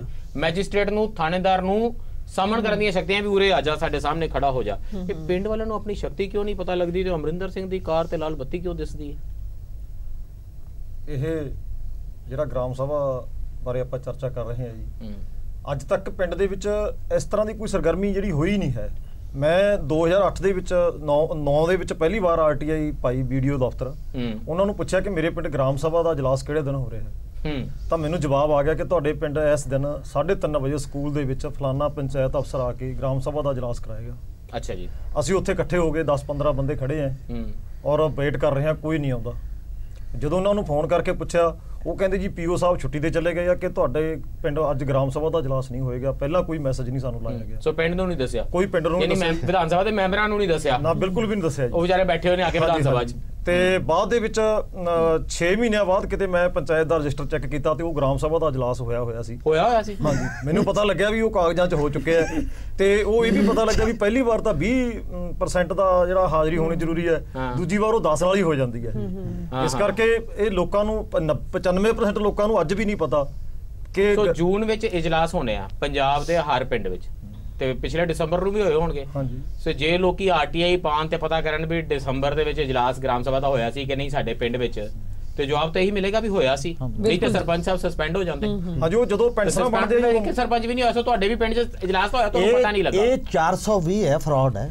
420 ਹੈ ਤੇ ਪਰਚਾ ਦਰਜ ਜੇ ਉਹ ਸਸਪੈਂਡ ਨਹੀਂ ਕਰਦਾ ਤਾਂ ਪਰਚਾ ਦਰਜ ਹੋਣਾ ਚਾਹੀਦਾ। ਉਹਦਾ ਕਾਰਨ ਇਹ ਹੈ, ਇਹ ਹੁੰਦਾ ਕਿਵੇਂ ਹੈ? ਬਿਕਰ ਜੀ ਕਹਿ ਰਹੇ ਨੇ ਵੀ ਇਜਲਾਸ ਸਕੂਲ ਵਿੱਚ ਹੋਣਾ ਸੀ, ਉਹ ਸਕੂਲ ਦੀ ਬਜਾਏ ਰਜਿਸਟਰ ਵਿੱਚ ਕਰ ਲੈਂਦੇ ਆ ਵੀ ਸਕੂਲ 'ਚ ਕਾਹਨੂੰ ਐਵੇਂ ਖਰੂ ਬਣਾ, ਰਜਿਸਟਰ 'ਚ ਇਜਲਾਸ ਕਰ। ਰਜਿਸਟਰ 'ਚ ਵੀ ਇਹ ਕਰਦੇ ਨੇ ਜਦੋਂ ਪੈਨਸ਼ਨ ਵੰਡਦੇ ਨੇ, ਅਨਪੜ੍ਹ ਬਜ਼ੁਰਗ ਨੇ ਜਾਂ ਵਿਧਵਾਵਾਂ ਨੇ 2 ਰਜਿਸਟਰ ਰੱਖਦੇ ਨੇ ਵੀ ਇੱਕ ਗ੍ਰਾਮ ਸਭਾ ਤੇ ਅੰਗੂਠਾ ਲੱਗ ਜਾਂਦਾ, ਉਹ ਨਹੀਂ ਦੱਸਿਆ ਜਾਂਦਾ ਕਿ ਗ੍ਰਾਮ ਸਭਾ ਤੇ ਹੈ, ਤੇ ਪੈਨਸ਼ਨ ਵਾਲਾ ਪੈਨਸ਼ਨ ਦੇ ਦਿੰਦੇ ਨੇ। ਤੇ ਇਹ ਤਾਂ 400 ਵੀ ਹੈ ਨਾ, ਬਿਨਾਂ ਦੱਸੇ ਕਿਸੇ ਤੋਂ ਦਸਤਖਤ ਕਰਾਉਣਾ, ਬਿਨਾਂ ਦੱਸੇ ਕਿਸੇ ਤੋਂ ਅੰਗੂਠਾ ਲਵਾਉਣਾ, ਇਹ ਆਟੋਮੈਟਿਕਲੀ ਫਰਾਡ ਹੈ। ਨਹੀਂ, ਉਹ ਬਿਕਰ ਜੀ ਦੱਸ ਰਿਹਾ ਵੀ ਤਰੀਕਾ ਕੀ ਹੋ ਸਕਦਾ ਹੈ ਵੀ ਜਿਹੜਾ ਤੁਹਾਡਾ ਅੰਗੂਠਾ ਉਹ ਬੀਡੀਪੀਓ ਦੀ ਸੰਗੀ ਤੇ ਰੱਖਿਆ ਹੋਵੇ ਜੇ ਇਜਲਾਸ ਸਹੀ ਹੁੰਦਾ ਸ਼ੁਰੂ ਹੋ ਜਾਵੇ। ਫਿਰ ਬਿਕਰ ਜੀ ਉਸ ਤੋਂ ਬਾਅਦ 6 ਮਹੀਨਿਆਂ ਬਾਅਦ ਮੈਨੂੰ ਪਤਾ ਲੱਗਾ ਕਿ ਇਜਲਾਸ ਹੋ ਚੁੱਕਿਆ ਤੇ ਔਰ 10% ਨਾਲ ਹੀ ਹੋ ਜਾਂਦਾ ਇਜਲਾਸ ਬਾਅਦ ਦੇ ਵਿੱਚ, ਔਰ ਕੋਈ ਵੀ ਕਿਸੇ ਤਰ੍ਹਾਂ ਦੀ ਵੀ ਕੋਈ ਸੁਣਵਾਈ ਉਸ ਕਿਸਮ ਦੀ ਨਹੀਂ ਹੁੰਦੀ ਹੈਗੀ। ਔਰ ਪਿੰਡ ਦੇ ਜਿਹੜੇ, ਕਿਉਂਕਿ ਜਿਹੜਾ ਸਾਰਾ ਸਿਸਟਮ ਹੈ ਜੀ ਇਹ ਇੱਕ ਚਾਪਲੂਸ ਸੱਭਿਆਚਾਰ ਬਣ ਚੁੱਕਿਆ। ਜਿਹੜਾ ਸਰਪੰਚ ਹੈ, ਨਾਮ ਰੱਖਿਆ ਤੁਸੀਂ ਸਰਪੰਚ, ਹਾਂਜੀ ਸਰਪੰਚ ਹੈ ਜਿਹੜਾ, ਉਹਨੂੰ ਉਹ ਥੋੜੀ ਬਹੁਤੀ ਜੇ ਕੋਈ ਕੋਸ਼ਿਸ਼ ਕਰਦਾ ਜਾਂ ਜੇ ਉਹ ਅਵੇਅਰ ਵੀ ਹੈਗਾ, ਉਹ ਕੋਸ਼ਿਸ਼ ਵੀ ਕਰਦਾ ਕਿ ਮੈਂ ਇਸ ਕਿਸਮ ਤਰੀਕੇ ਨਾਲ ਮੇਰਾ ਕੰਮ ਕਰਨ ਦਾ ਤਰੀਕਾ ਘਰ ਇਹ ਹੋਵੇ, ਤਾਂ ਉਹਨੂੰ ਕਿਸੇ ਨਾ ਕਿਸੇ ਜਿਹੇ ਮਤੇ ਤੇ ਜਾਂ ਕਿਸੇ ਇਹੋ ਜਿਹੇ ਕੰਮ ਤੇ ਉਲਝਾ ਲੈਂਦੇ ਆ। ਉਹਨੂੰ ਕਹਿੰਦੇ ਆ ਕਿ ਤੁਸੀਂ ਤਾਂ ਜੀ ਫਸੋਗੇ ਜੇ ਤੁਸੀਂ ਜ਼ਿਆਦਾ ਬੋਲੋਗੇ। ਗੱਲ ਦੱਸੋ, ਇਹ ਤੁਸੀਂ ਇੱਥੇ ਅੱਜ ਸਟੂਡੀਓ 'ਚ ਦੱਸ ਰਹੇ ਹੋ, ਇਹ ਅਸੀਂ ਵਿਧਾਨ ਸਭਾ ਕਵਰ ਕਰਦੇ ਹਾਂ ਜੀ, ਸਾਡੇ ਰਿਪੋਰਟਰਾਂ ਦੀ ਅਲੱਗ ਗੈਲਰੀ ਹੁੰਦੀ ਹੈ, ਕੱਲੇ ਤੇ ਨਜ਼ਰ ਰੱਖਦਾ ਹੈ ਰਿਪੋਰਟਰ, ਹੈ ਨਾ ਜੀ। ਇਹ ਜਿਹੜੇ ਉਹ ਸਾਡੇ ਏਡੇ ਚੈਨਲ ਨੇ, ਉਹ ਕਹਿੰਦੇ ਚੱਪੇ ਪੇ ਹਮਾਰੇ ਰਿਪੋਰਟਰ ਫੈਲੇ ਹੋਏ ਹੈ ਤੇ ਸਾਰੇ ਪਿੰਡਾਂ 'ਚ ਇਜਲਾਸ ਹੋ ਜਾਂਦੇ ਨੇ ਪੰਜਾਬ ਦੇ 12,500, ਤੇ ਸਾਨੂੰ ਖਬਰ ਕਿਉਂ ਨਹੀਂ ਮਿਲਦੀ? ਉਹਨਾਂ ਲਈ ਲੱਗਦਾ ਵੀ ਸਾਰੀਆਂ ਖਬਰਾਂ ਕਿੱਥੇ ਗਈਆਂ? 12,500 ਤੁਸੀਂ ਕਹਿ ਰਹੇ ਹੋ ਗ੍ਰਾਮ ਸਭਾ ਵਿਧਾਨ ਸਭਾ ਵਰਗੀ ਹੁੰਦੀ ਹੈ, ਸੋ ਵਿਧਾਨ ਸਭਾ ਦੇ 12,500 ਇਜਲਾਸ ਹੋ ਜਾਂਦੇ। ਜਿਹੜਾ ਚੱਪੇ ਤੇ ਰਿਪੋਰਟਰ ਹੈ ਉਹ ਸੂਬਿਆਂ ਦੀਆਂ ਰਾਜਧਾਨੀਆਂ ਤੇ ਹੈ। ਪਿੰਡ ਜਿਹੜਾ ਹੈ ਉਹ ਰਾਜਧਾਨੀ ਤੋਂ ਗਾਹਾਂ ਛੋਟੇ ਸ਼ਹਿਰ 'ਚ ਬਣੀ ਹੈ, ਪਿੰਡ ਤਾਂ ਉਦੋਂ ਬਹੁਤ ਅੱਗੇ ਹੈ ਰਿਮੋਟ 'ਚ। ਜਿਹੜਾ ਪਿੰਡ ਹੈ ਉਹ ਤੁਹਾਡੇ ਸਾਡਾ ਮੀਡੀਆ ਹੈ, ਜਿਹੜੀਆਂ ਅੱਖਾਂ ਲੋਕਾਂ ਦੀਆਂ ਉਹ ਚੰਡੀਗੜ੍ਹ ਰਹਿੰਦੇ ਆ, ਪੂਰੀ ਤਰ੍ਹਾਂ ਨਹੀਂ ਪਿੰਡਾਂ ਦੇ ਵਿੱਚ। ਪਿੰਡਾਂ 'ਚ ਬਿਕਰਜੀਤ ਘੁੰਮਦਾ ਆਪੇ ਸੰਭਾਲਦੇ ਨੇ। ਇੱਕ ਜਿਹੜੀ ਗੱਲ ਨਹੀਂ ਦੱਸੀ ਜਾ ਰਹੀ ਟ੍ਰੇਨਿੰਗ ਦੇ ਵਿੱਚ ਵੀ, ਟ੍ਰੇਨਿੰਗਾਂ SIRD ਕਰਦੀ ਹੈ, ਬਾਕੀ ਨੇ ਟ੍ਰੇਨਿੰਗ ਦਿੱਤੀ ਜਾਂਦੀ ਹੈ। 5 ਕਰੋੜ ਦਾ ਬਜਟ ਹੈ ਜਿੱਥੇ ਟ੍ਰੇਨਿੰਗ ਦੇ ਵਿੱਚ ਆਉਂਦਾ ਹੈ। ਉਹਦੇ ਚ ਪ੍ਰੋਬਲਮ ਕੀ ਆਉਂਦੀ ਹੈ? ਇੱਕ ਗੱਲ ਦੱਸੀ ਜਾਂਦੀ ਵੀ ਸਰਪੰਚ ਸਾਹਿਬ ਨੂੰ ਬੁਲਾਉਣਾ ਚਾਹੀਦਾ ਗ੍ਰਾਮ ਸਭਾ ਦਾ ਇਜਲਾਸ, ਜੇ ਉਹ ਨਹੀਂ ਬੁਲਾਉਂਦਾ ਬਲਾਕ ਸਮਿਤੀ ਬੁਲਾਏ। ਪਰ ਇਹ ਨਹੀਂ ਦੱਸੀ ਜਾ ਰਹੀ ਕਿ ਤੁਸੀਂ 20% ਵੋਟਰ ਦਸਤਖਤ ਕਰਕੇ ਅੰਗੂਠੇ ਲਾ ਕੇ, ਜੇ ਉਹ ਨਹੀਂ ਬੁਲਾਉਂਦਾ, ਜੇ ਬਿਕਰਜੀਤ ਨੂੰ ਉਸ ਦਿਨ ਇਹ ਪਤਾ ਹੁੰਦਾ ਕਿ ਅੱਜ ਤਾਂ ਤੁਸੀਂ ਨਹੀਂ ਆਏ, ਤੇ ਪਿੰਡ ਦੇ 20% ਬੰਦੇ ਦਸਤਖਤ ਅੰਗੂਠਾ ਕਰਕੇ ਆਪਦਾ ਡੇਟ ਰੱਖ ਦਿੰਦੇ ਕਿ ਇਸ ਡੇਟ ਨੂੰ ਗ੍ਰਾਮ ਸਭਾ ਹੋਏਗੀ। 2000 ਜੇ ਵੋਟਰ ਹੈ ਪਿੰਡ ਦਾ ਤਾਂ 400 ਬੰਦੇ ਲਿਸਟ ਤੇ ਸਾਈਨ ਕਰ ਦੇਣ ਵੀ ਜੀ ਇਜਲਾਸ ਬੁਲਾਣਾ ਅਸੀਂ ਇਸ ਮਕਸਦ ਲਈ, ਇਸ ਕੰਮ ਲਈ। ਅੱਛਾ, ਕਿਸੇ ਵੀ ਮਕਸਦ ਲਈ ਬੁਲਾਇਆ ਜਾ ਸਕਦਾ ਹੈ, ਐਮਰਜੈਂਸੀ ਵੀ ਕਾਲ ਕੀਤੀ ਜਾ ਸਕਦੀ ਹੈ, ਕਿਸੇ ਵੀ ਮਕਸਦ ਲਈ, ਔਰਤਾਂ ਦੇ ਮੁੱਦੇ ਤੇ, ਸਕੂਲ ਦੇ ਮੁੱਦੇ ਤੇ। ਸਰਪੰਚ ਸਾਹਿਬ ਦੇ ਘਰ ਦੇ ਨੇੜਿਓਂ ਸੜਕ ਲੰਘ ਰਹੀ ਹੈ ਤੇ ਮੈਨੂੰ ਲੱਗਦਾ ਹੈ ਵੀ ਸੜਕ ਬੜੀ ਗਲਤ ਬਣ ਰਹੀ ਹੈ, ਸੜਕ ਉਧਰੋਂ ਦੀ ਲੰਘਣੀ ਚਾਹੀਦੀ ਸੀ। ਸਰਪੰਚ ਸਾਹਿਬ ਦੀ ਜ਼ਮੀਨ ਦਾ ਫालतू ਰੇਟ ਵਧੇਗਾ, ਇਹਨਾਂ ਨੇ ਧੱਕੇ ਨਾਲ ਸੜਕ ਇਧਰੋਂ ਵਧਵਾਈ ਹੈ, ਚੌੜੀ ਕਰਵਾ ਰਹੇ, ਤੇ ਮੈਂ ਪਿੰਡ ਦਾ ਬੁਲਾਣਾ ਇਜਲਾਸ ਸਾਰੇ ਦਾ 400 ਬੰਦਿਆਂ ਦੇ ਮੈਂ ਕਰਾ ਦਿਆਂ ਸਾਈਨ, ਤੇ ਗ੍ਰਾਮ ਸਭਾ ਦਾ ਇਜਲਾਸ ਕਰਾਣਾ ਪਏਗਾ। ਤੇ ਜੇ ਗ੍ਰਾਮ ਸਭਾ ਪਦਵੇ ਮਤਾ ਵੀ ਸੜਕ ਗਲਤ ਬਣ ਰਹੀ ਹੈ ਤਾਂ ਰੋਕਿਆ ਜਾਵੇ। ਜੇ ਸਰਪੰਚ ਸਾਹਿਬ ਉਸ ਗ੍ਰਾਮ ਸਭਾ ਦੇ ਵਿੱਚ ਆਉਂਦੇ ਨੇ ਤਾਂ ਉਹ ਪ੍ਰਧਾਨਗੀ ਕਰਨਗੇ, ਨਹੀਂ ਆਉਂਦੇ ਜਿਹਨੂੰ ਚੁਣ ਲਿਆ ਜਾਏਗਾ ਉਸ ਦਿਨ ਉਹ ਪ੍ਰਧਾਨਗੀ ਕਰੇਗਾ। ਭਾਵੇਂ ਉੱਥੇ ਮਿੱਟੂ ਸਿੰਘ ਨੂੰ ਚੁਣ ਲਿਆ ਜਾਏਗਾ, ਉਸੇ ਦਿਨ ਉਹ ਵੈਲਿਡ ਮਤਾ ਹੈ, ਉਹ ਵੈਲਿਡ ਮਤਾ ਹੈ। ਤੇ ਜੇ ਉਹਨੇ ਵੈਲਿਡ ਮਤਾ ਪਾਤਾ ਵੀ ਇਹ ਸੜਕ ਦਾ ਕੰਮ ਅੱਜ ਤੇ ਇੱਥੇ ਹੀ ਰੋਕ ਦਿੱਤਾ ਜਾਵੇ ਤੇ ਫਰਦਰ ਵਿਚਾਰ ਹੋਏਗੀ ਤਾਂ ਕੰਮ ਰੁਕ ਜਾਏਗਾ। ਔਰ ਗ੍ਰਾਮ ਸਭਾ ਹਦਾਇਤ ਕਰ ਸਕਦੀ ਹੈ। ਗ੍ਰਾਮ ਸਭਾ ਆਲ ਪਾਵਰਫੁਲ ਹੈ। ਜਿਹੜਾ ਅਸੀਂ ਨਾ ਇਹਨਾਂ ਦੀ ਟ੍ਰੇਨਿੰਗ ਇਨਵੋਲਡ ਹੈ, SIRD ਕੋ ਤੁਸੀਂ ਟ੍ਰੇਨ ਕਰਦੇ ਹੋ? ਬਿਲਕੁਲ ਪੰਚਾਇਤ ਸਰਪੰਚਾਂ ਨੂੰ ਗ੍ਰਾਮ ਸਭਾ ਕਰਨ ਲਈ, ਬਿਲਕੁਲ, ਕਿਉਂਕਿ ਉਹਨਾਂ ਕੋਲ ਇਨਫਰਾਸਟ੍ਰਕਚਰ ਨਹੀਂ ਹੈ। ਅਸੀਂ ਕਿੰਨੇ ਹਜ਼ਾਰ ਪੰਚਾਇਤ ਸਰਪੰਚਾਂ ਦੀਆਂ ਟ੍ਰੇਨਿੰਗ ਕੀਤੀਆਂ ਨੇ, ਮੈਂ ਆਪ ਵਿੱਚ ਪਾਰਟਿਸਿਪੇਟ ਕੀਤਾ। ਇਹ ਜਿਹੜੀ ਗੱਲ ਕਹਿ ਰਹੇ ਨਾ ਬਿਲਕੁਲ ਠੀਕ ਹੈ, ਉਹਨਾਂ ਨੂੰ ਦੱਸਿਆ ਜਾਂਦਾ ਹੈ, ਲੇਕਿਨ ਅਸਲ ਜਿਹੜੀ ਗੱਲ ਹੈ ਜਿਹੜੀ ਸਰ ਸਾਦੋਂ ਆਪਣਾ ਸਿਲਵਰ ਜੁਬਲੀ ਹੋ ਗਈ ਸਰ, ਕਦੋਂ ਤੱਕ ਇਹ ਵਿਆਹ ਨਹੀਂ ਬਣਾਇਆ? ਨਹੀਂ ਜਿਹੜੀ ਗੱਲ ਹੋ ਨਹੀਂ ਰਹੀ ਉਹ ਇਹ ਆ ਕਿ ਸਾਡੇ ਜਿਹੜੇ ਲੋਕ ਨੇ ਜਿਨ੍ਹਾਂ ਨੇ ਕੁਐਸਚਨ ਕਰਨਾ, ਜਿਨ੍ਹਾਂ 400 ਬੰਦਿਆਂ ਨੇ ਮਤਾ ਰੇਜ਼ ਕਰਨਾ ਵੀ ਇਹ ਗੱਲ ਠੀਕ ਨਹੀਂ ਹੋ ਰਹੀ, ਉਹ ਸੁੱਤੇ ਪਏ ਨੇ। ਔਰ ਸਾਡੀਆਂ ਬਹੁਤ ਸਾਰੀਆਂ ਸਿਆਸੀ ਪਾਰਟੀਆਂ, ਸਿਰਫ ਸਿਆਸੀ ਪਾਰਟੀਆਂ ਜਿਹੜੀਆਂ ਰੂਲਿੰਗ ਉਹੀ ਨਹੀਂ, ਜਿਹੜੇ ਗਰੁੱਪ ਜਿਹੜੇ ਕਹਿੰਦੇ ਅਸੀਂ ਇਹਨਾਂ ਤੋਂ ਡਿਫਰੈਂਟ ਹੈ, ਉਹ ਜਥੇਬੰਦੀਆਂ ਪੰਚਾਇਤਾਂ ਦੀਆਂ ਇਲੈਕਸ਼ਨਾਂ 'ਚ ਪਾਰਟਿਸਿਪੇਟ ਨਹੀਂ ਕਰਦੀਆਂ ਔਰ ਉਹ ਲੋਕਾਂ ਨੂੰ ਜਾਗਰੂਕ ਨਹੀਂ ਕਰ ਰਹੀਆਂ। ਔਰ ਇਸ ਕਰਕੇ ਜਿਹੜਾ ਪੰਚਾਇਤਾਂ ਦਾ ਟਕਰਾਓ ਹੈ, ਮੇਨਲੀ ਇੱਕ ਮਿੰਟ, ਜਿਹੜਾ ਪੰਚਾਇਤਾਂ ਦਾ ਟਕਰਾਓ ਹੈ ਉਹ ਦੋ ਕਿਸਮ ਦੇ ਬੰਦਿਆਂ ਨਾਲ, ਇੱਕ ਜਿਹੜੇ ਇਲੈਕਟਡ MLA ਨੇ, ਦੂਸਰੇ ਜਿਹੜੇ MP ਨੇ। ਇਹ ਬਣਦੇ ਨੇ ਪੰਜਾਬ ਦੇ ਵਿੱਚ 130 ਬੰਦੇ। 130 ਬੰਦੇ ਜਿਹੜੇ ਨੇ ਉਹਨਾਂ ਦਾ ਟਕਰਾਓ 85,000 ਬੰਦਿਆਂ ਨਾਲ ਹੈ, 85,000 ਨੇਤਾਵਾਂ ਨਾਲ ਹੈ। तो वो ਜਿਹੜੇ ਨੇਤਾ ਨੇ ਇਹ ਲਾਈਨ ਠੀਕ ਕੀਤੀ ਤੁਸੀਂ। 13,000 ਪੰਚਾਇਤਾਂ, 85,000 ਵਾਰਡ, 145 ਪੰਚਾਇਤ ਸਮਤੀਆਂ, 2,750 2,750 ਮੈਂਬਰ, 22 ਜ਼ਿਲ੍ਹਾ ਪ੍ਰੀਸ਼ਦਾਂ, 350 ਕਨਸਟੀਚੁਐਂਸੀਆਂ ਜ਼ਿਲ੍ਹਾ ਪ੍ਰੀਸ਼ਦਾਂ ਦੀਆਂ, 1 ਲੱਖ ਬੰਦਾ ਚੁਣਿਆ ਹੋਇਆ। 1 ਲੱਖ ਦੇ ਵਿੱਚੋਂ 33,000 ਤੇ ਔਰਤਾਂ ਹੀ ਨੇ, ਤੇ ਹੁਣ ਅੱਗੇ 27,000 ਐਸਸੀ ਨੇ ਮੈਂਬਰ ਇਹਦੇ ਚ। 27,000 ਇੱਕ ਵੱਡਾ ਵੱਡੇ ਸ਼ੈਡਿਊਲਡ ਕਾਸਟ ਬਰਾਦਰੀ ਦੇ ਭਰਾ ਭੈਣ ਨੇ ਉਹਦੇ ਵਿੱਚ ਮੈਂਬਰ ਨੇ। ਅੱਛਾ, ਜੇ ਇਹ ਬੰਦੇ ਚਤਨ ਹੋਣ, ਜਿਹੜਾ ਲਿਖਿਆ ਹੈਗਾ ਜਿੱਦਾਂ ਦੀ ਸਾਡੇ ਟ੍ਰੇਨਿੰਗ ਮਾਡਲ ਵਿੱਚ ਸਾਰੀ 130 ਦੀ ਨੌਕਰੀ ਤੇ ਤਾਂ ਹੁਣੇ ਪ੍ਰੋਬਲਮ ਆ ਜਾਣੀ ਹੈ। ਕੋਈ ਨੌਕਰੀ ਤੇ ਪ੍ਰੋਬਲਮ ਨਹੀਂ ਆਉਂਦੀ। ਜੇ ਅਸਰਟ ਕਰਨ ਤੇ ਪਿੰਡ ਦਾ ਕੰਮ ਠੀਕ ਹੋ ਜਾਏਗਾ। ਪਿੰਡ ਦੇ ਵਿੱਚ ਉਹ ਨੇਤਾ ਜੀ ਦਾ ਕੰਮ ਖਰਾਬ ਹੋ ਜਾਏਗਾ ਨਾ। ਇਸ ਨਹੀਂ, ਉਹਨਾਂ ਨੇਤਾ ਦੇ ਮਗਰ ਫਿਰਨ ਦੀ ਬਜਾਏ ਉਹਨਾਂ ਨੂੰ ਜਿਹੜੀ ਸੈਲਫ ਰੀਅਲਾਈਜੇਸ਼ਨ, ਅਸਰਸ਼ਨ ਜਿਹੜੀ ਹੈ ਉਹ ਬੜੀ ਇੰਪੋਰਟੈਂਟ ਹੈ ਔਰ ਪੰਜਾਬ ਦੇ ਕੰਟੈਕਸਟ ਤੇ ਇਹ ਮਿਸਿੰਗ ਹੈ। ਮੈਂ ਇਹਨੂੰ ਹਮੇਸ਼ਾ ਇੱਕ ਬੌਧਿਕ ਕ੍ਰਾਈਸਿਸ ਨਾਲ ਜੋੜਦਾ ਕਿ ਇਹਨਾਂ ਨੇ ਪਰਮਜੀਤ ਹੋਣਾ ਨੇ ਗੱਲ ਕੀਤੀ ਕਿ ਪੰਜਾਬ ਹਮੇਸ਼ਾ ਇੰਡੀਪੈਂਡੈਂਸ ਪੀਰੀਅਡ 'ਚ ਔਰ ਉਸ ਤੋਂ 20 ਸਾਲ ਬਾਅਦ ਮੁਲਕ ਨੂੰ ਲੀਡ ਕਰਦਾ ਰਿਹਾ, ਭਾਵੇਂ ਖੇਤੀਬਾੜੀ ਦੇ ਪ੍ਰੋਡਕਸ਼ਨ 'ਚ ਹੋਵੇ, ਭਾਵੇਂ ਬਹੁਤ ਸਾਰੇ ਹੋਰ ਕੰਮਾਂ 'ਚ ਹੋਵੇ। ਲੇਕਿਨ ਇਸ ਵੇਲੇ ਪੰਜਾਬ ਦੇ ਪਿਛਲੇ 30 ਸਾਲਾਂ ਦੇ ਵਿੱਚ ਕੋਈ ਨਵੀਂ ਇਨੋਵੇਟਿਵ ਗੱਲ ਨਹੀਂ ਹੋ ਰਹੀ। ਪੰਜਾਬ ਦਾ ਜਿਹੜਾ ਅਸੀਂ ਜਿਹੜੀ 12 ਸੂਬਿਆਂ ਦੀ ਸਟੱਡੀ ਕੀਤੀ ਹੈ, ਪੰਜਾਬ ਉਹਦੇ 'ਚ ਰੈਂਕਿੰਗ 'ਚ ਲੋਐਸਟ ਆਉਂਦਾ ਹੈ। ਕਿਸ ਗੱਲ 'ਚ ਕਿ ਕਿੰਨੇ ਡਿਪਾਰਟਮੈਂਟ ਪੰਚਾਇਤਾਂ ਨੂੰ ਦਿੱਤੇ ਨੇ, ਕਿੰਨੇ ਫੰਕਸ਼ਨਰੀ ਦਿੱਤੇ ਨੇ, ਸਭ ਤੋਂ ਥੱਲੇ ਅਸੀਂ ਆਉਨੇ ਆ। ਜਦ ਕਿ ਸਾਨੂੰ ਹਰੇ ਇਨਕਲਾਬ ਵਾਲਾ ਪੰਜਾਬ ਸਭ ਤੋਂ ਨੀਚੇ, ਜਿਹੜਾ ਪੰਜਾਬ ਦਾ ਖਾਸਾ ਹੀ ਲੋਕਾਂ ਨੂੰ ਪੰਜਾਬ ਦੀ ਗੱਲ ਕਰਦੇ ਚਾਹੇ ਕੇਰਲਾ ਚਾਹੇ ਮੱਧ ਪ੍ਰਦੇਸ਼ ਚ, ਤੇ ਉਹਦੇ ਕੋਲ ਫੋਟੋ ਮਲਟੀਪਲੈਕਸ ਦੀ ਤਾਂ ਨਹੀਂ ਆਉਂਦੀ ਉਹਦੇ ਦਿਮਾਗ 'ਚ, ਖੇਤਾਂ ਨਹੀਂ ਆਉਂਦੀ, ਭੰਗੜਾ ਪਾਉਂਦੇ ਕਿਸਾਨ ਦੀ ਆਉਂਦੀ ਹੈ। ਇੱਕ ਜਿਹੜਾ ਮੁੱਦਾ ਇਹਦੇ 'ਚ ਡਿਪਾਰਟਮੈਂਟ ਟ੍ਰਾਂਸਫਰ ਕਰਨਾ ਸੀਗਾ ਉਹ ਐਗਰੀਕਲਚਰ ਐਕਸਟੈਂਸ਼ਨ ਦਾ ਸੀਗਾ ਕਿ ਐਗਰੀਕਲਚਰ ਦੀ ਐਕਸਟੈਂਸ਼ਨ ਜਿਹੜੀ ਹੈ, ਖੇਤੀਬਾੜੀ ਜਿਹੜੀ ਰਿਸਰਚ ਹੋ ਰਹੀ ਹੈ ਯੂਨੀਵਰਸਿਟੀ 'ਚ, ਉਹ ਪਿੰਡਾਂ 'ਚ ਪਹੁੰਚਦੀ ਕਿ ਨਹੀਂ, ਇਹ ਪੰਚਾਇਤ ਨੂੰ ਦੇਣਾ ਸੀਗਾ। ਲੇਕਿਨ ਪੰਜਾਬ ਐਸੀ ਸਟੇਟ ਹੈ ਜਿਹਨੇ ਪੰਚਾਇਤ ਨੂੰ ਨਹੀਂ ਦਿੱਤਾ। ਇਸ ਕਰਕੇ ਜਿਹੜੇ ਖੇਤੀ ਸ਼ਹਿਰ 'ਚ ਕਰਨੀ ਹੋਣੀ ਨਾ, ਇਸ ਕਰਕੇ ਉਹ ਜਿਹੜੀ ਐਕਸਟੈਂਸ਼ਨ ਹੈ ਉਹ ਬਿਲਕੁਲ ਖਤਮ ਹੋ ਗਈ ਔਰ ਪੰਜਾਬ ਦੀ ਖੇਤੀਬਾੜੀ ਦੇ ਵਿੱਚ ਅਸੀਂ ਨਵੇਂ ਕੋਈ ਇਨੋਵੇਸ਼ਨ ਇਸ ਕਰਕੇ ਇੰਟਰੋਡਿਊਸ ਨਹੀਂ ਕਰ ਸਕੇ ਕਿ ਜਿਹੜੀ ਰਿਸਰਚ ਹੋ ਰਹੀ ਹੈ ਤੇ ਜਿਹੜਾ ਫੀਲਡ ਹੈ ਉਹਦਾ ਆਪਸ ਵਿੱਚ ਤਾਲੁਕ ਕੋਈ ਨਹੀਂ। ਇਹ ਪੰਚਾਇਤਾਂ ਦੀ ਕਮਜ਼ੋਰੀ ਹੈ। ਬਿਕਰ ਜੀ ਗ੍ਰਾਸ ਰੂਟ ਲੈਵਲ ਤੇ ਲੜਦਾ ਬੰਦਾ ਇਹਦੇ ਲਈ ਕੀ ਕਰ ਸਕਦਾ ਹੈ? ਕਿਉਂਕਿ ਇਹ ਤਾਂ ਕਾਫੀ ਜਿਹਨੂੰ ਕਹਿੰਦੇ ਨਾ ਤਾਣਾ ਬਾਣਾ ਉਲਝਿਆ ਹੋਇਆ ਹੈ।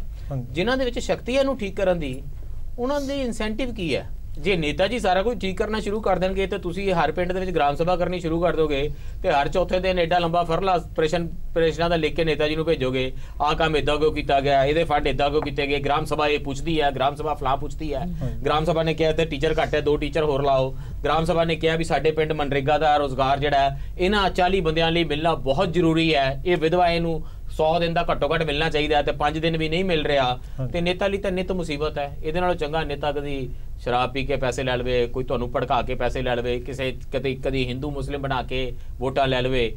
ਨੇਤਾ ਨੂੰ ਵੋਟਾਂ ਲੈਣ ਦੇ ਹੋਰ ਤਰੀਕੇ ਹੁੰਦੇ ਨੇ। ਫਿਰ ਨੇਤਾ ਨਾਲ ਕਿਵੇਂ ਸਿੱਝੋਗੇ? ਗ੍ਰਾਸ ਰੂਟ ਲੈਵਲ ਤੇ ਬੰਦਾ ਤੁਹਾਡੇ ਵਰਗਾ ਲੜਦਾ ਕੀ ਕਰ ਸਕਦਾ ਉੱਥੇ? What are you doing?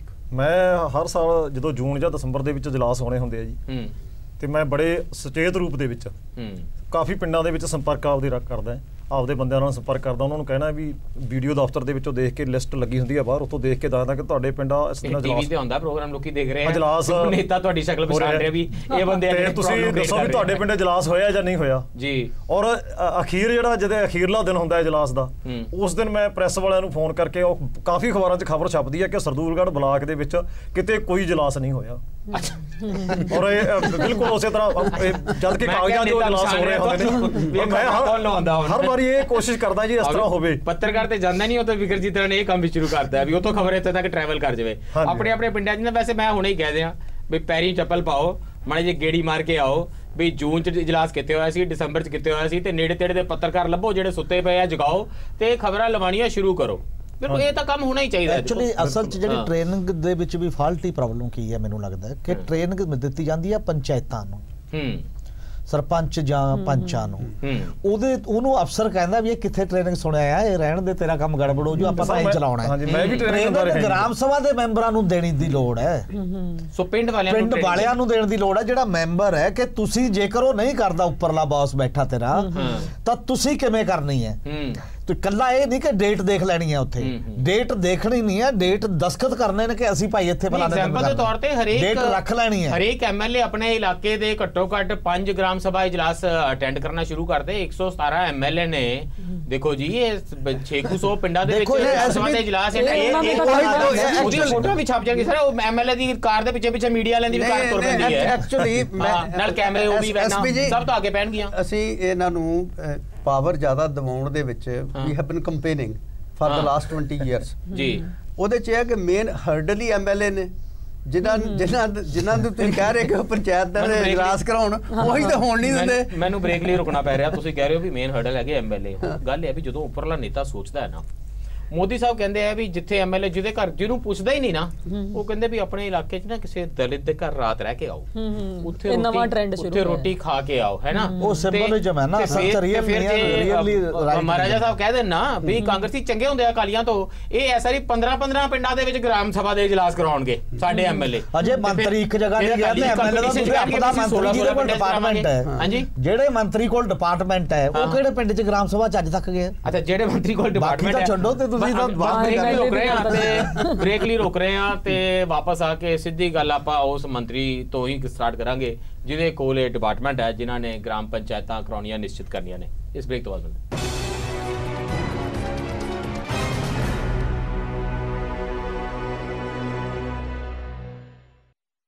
Doctor Sucha Singh Gill ji, ਇਹ ਕਾਨੂੰਨ ਸੰਵਿਧਾਨ ਦਾ ਤੇ ਉਹ ਜੇ ਜਾਪਦਾ ਸੀ, ਇਹਦਾ ਅਸੀਂ ਖਬਰਾਂ ਬੜੀਆਂ ਪੜੀਆਂ ਸੀ, ਮੈਨੂੰ ਯਾਦ ਹੈ ਸੀਗਾ ਵੀ ਇਨਕਲਾਬ ਆ ਗਿਆ ਹੈ ਤੇ ਦੁਨੀਆ ਭਰ ਚ ਯੂਨਾਈਟਿਡ ਨੇਸ਼ਨ ਤੋਂ ਲੈ ਕੇ ਤੇ ਅਮਰੀਕਾ ਕੈਨੇਡਾ ਤੱਕ ਇਹ ਸਟੱਡੀਜ਼ ਹੋ ਰਹੀਆਂ ਸੀ ਵੀ ਹਿੰਦੁਸਤਾਨ ਨੇ ਐਡਾ ਵੱਡਾ ਇਨਕਲਾਬ ਕਰ ਦਿੱਤਾ ਤੇ ਪਿੰਡਾਂ 'ਚ ਲੋਕ ਅਜੇ ਗਲੀਆਂ ਨਾਲੀਆਂ ਠੀਕ ਕਰਾਉਣ ਲਈ ਵੀ ਪੰਚਾਇਤ ਸਕੱਤਰ ਦੀਆਂ ਮਿੰਨਤਾਂ ਕਰਦੇ ਫਿਰਦੇ ਵੀ BDPO ਦੇ ਕੰਨੀ ਪਾ ਦੀ, ਇੱਥੇ ਗਲੀ ਨਾਲੀ ਠੀਕ ਹੋ ਜੇ।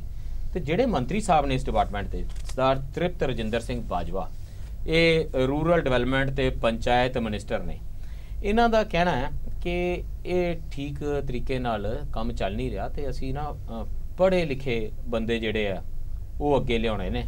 ਹਰਿਆਣੇ ਨੇ ਪਹਿਲਾਂ ਹੀ ਇਹੋ ਜਿਹਾ ਕਾਨੂੰਨ ਲਿਆਂਦਾ ਕਿ ਭਾਈ ਤੁਹਾਡੀ ਇੰਨੀ ਐਜੂਕੇਸ਼ਨਲ ਕੁਆਲੀਫਿਕੇਸ਼ਨ ਹੋਣੀ ਚਾਹੀਦੀ ਹੈ ਤਾਂ ਤੁਸੀਂ ਪੰਚ ਤੇ ਸਰਪੰਚ ਬਣੋਗੇ। ਤੇ ਤ੍ਰਿਪਤ ਰਜਿੰਦਰ ਬਾਜਵਾ ਜੀ ਨੂੰ ਇਹ ਵੀ ਚਿੰਤਾ ਹੈ ਬਈ ਆਬਾਦੀ ਬੜੀ ਵੱਧ ਰਹੀ ਹੈ ਤੇ ਵੱਧਦੀ ਆਬਾਦੀ ਜਿਹੜੀ ਆ ਤੰਗ ਕਰਦੀ ਹੈ, ਇਸ ਲਈ ਜਿਹਦੇ 2 ਤੋਂ ਜ਼ਿਆਦਾ ਨਿਆਣੇ ਹੋਣ ਉਹਨੂੰ ਕਹਿੰਦੇ ਵੀ ਪੰਚ ਤੇ ਸਰਪੰਚ ਬਣਨ ਹੀ ਨਹੀਂ ਦੇਣਾ। ਇਹੋ ਜਿਹਾ ਵੀ ਕੋਈ ਕਾਨੂੰਨ ਲੈ ਕੇ ਆਵਾਂਗੇ। ਤੁਹਾਨੂੰ ਲੱਗਦਾ ਇਹਦੇ ਨਾਲ ਪੰਚਾਇਤਾਂ ਇੰਪਰੂਵ ਹੋ ਜਾਣਗੀਆਂ, ਪੜ੍ਹੇ ਲਿਖੇ ਬੰਦੇ ਅੱਗੇ ਆਣਗੇ, ਐਵੇਂ ਜਿਨ੍ਹਾਂ ਦੇ 4-4 5-5 ਬੱਚੇ ਆ ਉਹ ਠੀਕ ਤਰੀਕੇ ਨਾਲ ਚਲਾ ਨਹੀਂ ਸਕਦੇ ਪੰਚਾਇਤ? ਦੇਖੋ, ਅਸੀਂ ਕੋਈ 40 ਪਿੰਡਾਂ ਦੀ ਪੰਜਾਬ ਦੀ ਸਟੱਡੀ ਕੰਡਕਟ ਕਰਾਈ ਜੀ ਐਜੂਕੇਸ਼ਨਲ ਬੈਕਗ੍ਰਾਉਂਡ ਬਾਰੇ, ਤੇ ਉਹਦੇ ਚ ਨਿਕਲਿਆ ਕਿ 90% ਹਰੀਜਨ ਪਰਿਵਾਰ ਐਸੇ ਨੇ ਜਿਨ੍ਹਾਂ ਦੇ ਵਿੱਚ ਕੋਈ ਵੀ ਮੈਂਬਰ ਮੈਟ੍ਰਿਕੂਲੇਟ ਨਹੀਂ ਹੈ। 90% ਹਰੀਜਨ ਪਰਿਵਾਰ ਪਿੰਡਾਂ ਦੇ 40 ਪਿੰਡਾਂ 'ਚ, ਫਿਰ ਉਹਨਾਂ 'ਚ ਤਾਂ ਪੰਚ ਸਰਪੰਚ ਕੋਈ ਨਹੀਂ। ਇਹਦਾ ਮਤਲਬ ਹੈ ਕਿ ਜਦੋਂ ਤੁਸੀਂ ਇਹ ਕੁਆਲੀਫਿਕੇਸ਼ਨ ਰੱਖ ਦੋਗੇ ਤੁਸੀਂ ਵੱਡੇ ਹਿੱਸੇ ਨੂੰ ਐਕਸਕਲੂਡ ਕਰ ਦੋਗੇ, ਉਹ ਤਾਂ ਬਾਹਰ ਹੋ ਗਏ, ਬਾਹਰ ਕਰਾਂਗੇ, ਠੀਕ ਹੈ। ਤੇ ਜਿਹੜੀਆਂ ਲੇਡੀਜ਼ ਨੇ ਉਹ ਤਾਂ ਹਰੀਜਨ ਫੈਮਿਲੀ 'ਚ ਬਿਲਕੁਲ ਹੀ ਮੈਟ੍ਰਿਕੂਲੇਟ, ਜਿਹੋ ਜਿਹਾ ਹਾਲ ਪਿੰਡਾਂ ਦੀ ਐਜੂਕੇਸ਼ਨ ਦਾ ਹੈ। ਸਾਰੇ 'ਚ ਚੱਲ ਰਿਹਾ ਤੂਫਾਨ ਐਡਾ ਕਿ ਦਲਿਤਾਂ ਦੀਆਂ ਅਧਿਕਾਰਾਂ ਦੇ ਉੱਤੇ ਛਾਪੇ ਮਾਰੇ ਜਾ ਰਹੇ ਨੇ ਤੇ ਮੰਤਰੀ ਸਾਹਿਬ ਇਹ ਬਿਆਨ ਦੇ ਰਹੇ ਨੇ। ਦੇਖੋ, ਇਹ ਜਾਂ ਤਾਂ ਗਰਾਊਂਡ ਰਿਐਲਿਟੀ ਤੋਂ ਇਹਨਾਂ ਨੂੰ ਪਤਾ ਨਹੀਂ ਹੈ ਜਾਂ ਇਹ ਕਿਸੇ ਹੋਰ ਗਿਣਤੀ ਮਿਲਤੀ 'ਚ ਪਏ ਨੇ। ਮੈਂ ਉੱਥੋਂ ਤੱਕ ਨਹੀਂ ਸੀ ਗਿਆ, ਮੈਂ ਜਿਹੜੇ ਹਰਿਆਣੇ ਦੇ ਵਿੱਚ ਪਿਛਲੇ ਸਾਲ ਇਹਨਾਂ ਕੀਤਾ ਨਾ, ਹਰਿਆਣੇ 'ਚ ਕੀਤਾ, ਕੁਆਲੀਫਿਕੇਸ਼ਨ ਲਾਤੀ ਆ, ਬਿਲਕੁਲ ਬੱਚਿਆਂ ਦੀ ਲਿਮਿਟ ਨਹੀਂ ਲਾਈ ਉਹਨਾਂ ਨੇ ਜੀ। ਇਸ ਕੁਆਲੀਫਿਕੇਸ਼ਨ ਦੇ ਨਾਲ ਕਾਫੀ ਜਿਹੜੇ ਪਰਿਵਾਰ ਨੇ, ਜਿਹੜੇ ਕਾਫੀ ਸਰਪੰਚ ਪਹਿਲਾਂ ਰਹਿ ਚੁੱਕੇ ਨੇ, ਪੰਚ ਰਹਿ ਚੁੱਕੇ ਨੇ, ਉਹ ਸਾਰੇ ਪ੍ਰੋਸੈਸ ਐਕਸਕਲੂਡ ਹੋ ਗਏ। ਦੂਸਰੀ ਗੱਲ ਹੈ ਕਿ ਹਰਿਆਣੇ ਦਾ ਡਾਟਾ ਮੇਰੇ ਕੋਲ ਪਿਆ ਵੀ 93% ਔਰਤਾਂ ਦਲਿਤ ਸਮਾਜ ਦੀਆਂ ਉਹ ਆਟੋਮੈਟਿਕਲੀ ਡਿਸਕੁਆਲੀਫਾਈਡ। ਬਿਲਕੁਲ ਬਿਲਕੁਲ। ਓਵਰਆਲ 82% ਔਰਤਾਂ ਚਾਹੇ ਕਿਸੇ ਵੀ ਸਮਾਜ ਦੀਆਂ ਹੋਣ, 82% ਔਰਤਾਂ ਉਹ ਡਿਸਕੁਆਲੀਫਾਈਡ ਨੇ, ਜਿਨ੍ਹਾਂ ਦੀ ਉਮਰ ਮਤਲਬ 20 ਸਾਲ ਤੋਂ ਉੱਪਰ ਹੈ, ਉਹ 82% ਔਰਤਾਂ ਡਿਸਕੁਆਲੀਫਾਈਡ ਨੇ। ਇਸ ਚੱਕਰ 'ਚ ਹਰਿਆਣੇ 'ਚ 2000 ਤੇ ਪੰਚਾਂ ਦੀਆਂ ਪੋਸਟਾਂ ਵੇਕੈਂਟ ਹੀ ਪਈਆਂ, ਖਾਲੀ ਪਈਆਂ ਨੇ, ਕੋਈ ਪੰਚ ਲੱਗ ਹੀ ਨਹੀਂ ਸਕਿਆ। ਮੈਂ ਇਹ ਦੇਖ ਰਿਹਾ ਸੀ ਵੀ ਜੇ ਉੱਤਰ ਪ੍ਰਦੇਸ਼ 'ਚ ਸਾਡੇ ਹਰਮਨ ਪਿਆਰੇ ਪ੍ਰਧਾਨ ਮੰਤਰੀ ਨਰਿੰਦਰ ਮੋਦੀ ਜੀ ਦੀ ਕਨਸਟੀਚੁਐਂਸੀ ਹੈ ਬਨਾਰਸ, ਜੇ ਉੱਥੇ ਹਰਿਆਣੇ ਵਾਲਾ ਕਾਨੂੰਨ ਲਾਗੂ ਕਰਤਾ ਜਾਏ, ਮਨੋਹਰ ਲਾਲ ਖੱਟਰ ਜੀ ਨਾਲ ਤੇ ਉਹਨਾਂ ਦੀ ਬਣਦੀ ਹੈ, ਆਪਣੀ ਪਾਰਟੀ ਦੇ ਬੰਦੇ ਨੇ, ਤੇ ਵਾਰਾਣਸੀ ਦੀਆਂ ਲਗਭਗ 75% ਜਿਹੜੀਆਂ ਪੰਚਾਇਤਾਂ ਨੇ ਉਹ ਖਾਲੀ ਰਹਿ ਜਾਣਗੀਆਂ। ਬਿਲਕੁਲ। ਸੋ ਇਸ ਕਰਕੇ ਇਹ ਜਿਹੜਾ ਖੱਟਰ ਸਾਹਿਬ ਨੂੰ ਬਨਾਰਸ ਭੇਜ ਦਿਆ ਚੱਕਰ ਮਾਰਨ ਲਈ। ਨਹੀਂ, ਇਹਨਾਂ ਦੀ ਜਿਹੜੀ ਇਹ ਸੋਚ ਹੈ ਇਹ ਦੂਸਰੀ ਗੱਲ ਡਿਸਕ੍ਰਿਮੀਨੇਟਰੀ ਹੈ ਕਿ ਐਮਐਲਏ ਤਾਂ ਅਨਪੜ੍ਹ ਬੰਦਾ ਬਣ ਸਕਦਾ ਹੈ, ਐਮਪੀ ਬਣ ਸਕਦਾ ਹੈ, ਮੰਤਰੀ ਅਨਪੜ੍ਹ ਬੰਦਾ ਬਣ ਸਕਦਾ ਹੈ, ਲੇਕਿਨ ਪੰਚ ਸਰਪੰਚ ਕਿਉਂ ਨਹੀਂ ਬਣ ਸਕਦਾ ਜੇ ਉਹਦੇ ਕੋਲ ਤਜਰਬਾ ਹੈ ਜ਼ਿੰਦਗੀ ਦਾ? ਇਹ ਤਾਂ ਬੜੀ ਇੰਟਰਸਟਿੰਗ ਗੱਲ ਕੀਤੀ। ਸੋ ਐਮਐਲਏ ਦੇ ਉੱਤੇ ਤਾਂ ਇਹ ਸ਼ਰਤ ਹੈ ਨਹੀਂ, ਐਮਪੀ ਦੇ ਉੱਤੇ ਸ਼ਰਤ ਹੈ ਨਹੀਂ, ਮੰਤਰੀ ਬਣਨ ਦੇ ਕੋਈ ਸ਼ਰਤ ਨਹੀਂ ਹੈ, ਪੰਚ ਬਣਨ ਤੇ ਸ਼ਰਤ ਹੈਗੀ। ਪਰ ਕਿਉਂ ਲਾਈ ਜਾ ਰਹੀ ਹੈ? ਇਹਦਾ ਮਤਲਬ ਹੈ ਕਿ ਤੁਸੀਂ, ਕਿਉਂਕਿ ਪਿੰਡਾਂ ਦੇ ਵਿੱਚ ਸਵਰਨ ਜਾਤਾਂ ਦੇ ਬੰਦੇ ਜ਼ਿਆਦਾ ਕੁਆਲੀਫਾਈਡ ਨੇ, ਸੋ ਸਵਰਨ ਜਾਤਾਂ ਦੀਆਂ ਔਰਤਾਂ ਉਹ ਸਵਰਨ ਜਾਤਾਂ ਦੇ ਜਿਹੜੇ ਬੰਦੇ ਨੇ ਉਹ ਫਰਦਰ ਕੰਸੋਲੀਡੇਟ ਕਰ ਜਾਣਗੇ। ਇੱਥੇ ਪਿਆ ਜਿਹੜਾ ਪੰਜਾਬ ਇੱਕ ਮੈਂ ਗੱਲ ਤੁਹਾਡੇ ਨਾਲ ਹੋਰ ਸ਼ੇਅਰ ਕਰਨਾ ਚਾਹੁੰਦਾ ਇਸ ਚੈਨਲ ਦੇ ਥਰੂ। ਅਸੀਂ ਮਨਰੇਗਾ ਦੇ ਕੰਮ ਕੀਤਾ। ਮਨਰੇਗਾ ਦੀ ਜਿਹੜੀ ਸਕੀਮ ਹੈ 90% ਪੈਸੇ 90% ਪੈਸੇ ਜਿਹੜੇ ਸੈਂਟਰ ਗਵਰਨਮੈਂਟ ਵੱਲੋਂ ਆਉਂਦੇ ਨੇ, ਔਰ 50% ਤੋਂ ਵੱਧ ਪੰਜਾਬ ਦੇ ਐਸੇ ਪਿੰਡ ਨੇ ਜਿਸ 'ਚ ਮਨਰੇਗਾ ਸ਼ੁਰੂ ਨਹੀਂ ਹੋਇਆ। ਇਸ ਕਰਕੇ ਨਹੀਂ ਸ਼ੁਰੂ ਹੋਇਆ ਕਿ ਜਿੱਥੇ ਸ਼ੁਰੂ ਹੋਣਾ ਸੀਗਾ ਜਿਹੜੀ ਜ਼ਮੀਨ ਹੈ ਉਹਨਾਂ ਦੇ ਉੱਤੇ ਜਿਹੜੇ ਪਿੰਡ ਦੇ ਡੋਮੀਨੈਂਟ ਬੰਦੇ ਨੇ, ਜ਼ਮੀਨ ਹੋਲਡਰ ਨੇ, ਉੱਚੀਆਂ ਜਾਤਾਂ ਵਾਲੇ, ਲੈਂਡਲੋਰਡ ਭਾਈਚਾਰਾ ਸਾਡਾ, ਉਹਨਾਂ ਦਾ ਕਬਜ਼ਾ ਹੈ। तो ਜਿਹੜਾ ਬੈਨੀਫਿਟ ਹੋਣਾ ਇਹਦੇ ਚ ਉਹ ਜ਼ਿਆਦਾ ਹਰੀਜਨਾਂ ਨੂੰ ਪੈਸਾ 90% ਕੇਂਦਰ ਨੇ ਦੇਣਾ ਸੀਗਾ ਤੇ ਮਨਰੇਗਾ ਚ ਕੰਮ ਨਹੀਂ ਮਿਲ ਰਿਹਾ ਕਿਉਂਕਿ ਜ਼ਮੀਨਾਂ ਦੇ ਉੱਤੇ ਕਬਜ਼ਾ ਉੱਚਿਆ ਜਾਂਦਾ ਹੈ ਤੇ ਮਨਰੇਗਾ ਦਾ ਕੰਮ ਨਹੀਂ ਸ਼ੁਰੂ ਹੁੰਦਾ। 50% ਤੋਂ ਵੱਧ ਪੰਜਾਬ ਦੇ ਪਿੰਡਾਂ ਚ ਮਨਰੇਗਾ ਪ੍ਰੋਗਰਾਮ ਸ਼ੁਰੂ ਨਹੀਂ ਹੋ ਸਕਿਆ ਜਿਹੜਾ ਬੜਾ ਬੈਨੀਫਿਟ ਸੀ। ਇੱਕ ਗੱਲ ਹੈ। ਦੂਜੀ ਗੱਲ ਇਹ ਹੈ ਕਿ ਮਨਰੇਗਾ ਦੇ ਵਿੱਚ ਪ੍ਰੋਗਰਾਮ ਹੈ ਕਿ ਜੇ ਤੁਸੀਂ ਆਪਣੇ ਵੀ ਖੇਤ ਤੇ ਕੰਮ ਕਰਦੇ ਜੇ ਤੇ ਤੁਸੀਂ ਬਾਗਬਾਨੀ ਦਾ ਕੰਮ ਕਰ ਰਹੇ ਜਾਂ ਸਬਜ਼ੀਆਂ ਉਗਾ ਰਹੇ ਨੇ ਤੇ ਤੁਸੀਂ ਉਹਦੀ ਵੇਜ ਕਲੇਮ ਕਰ ਸਕਦੇ ਜੇ। ਸੋ ਛੋਟੀ ਕਿਸਾਨੀ ਨੂੰ ਫਾਇਦਾ।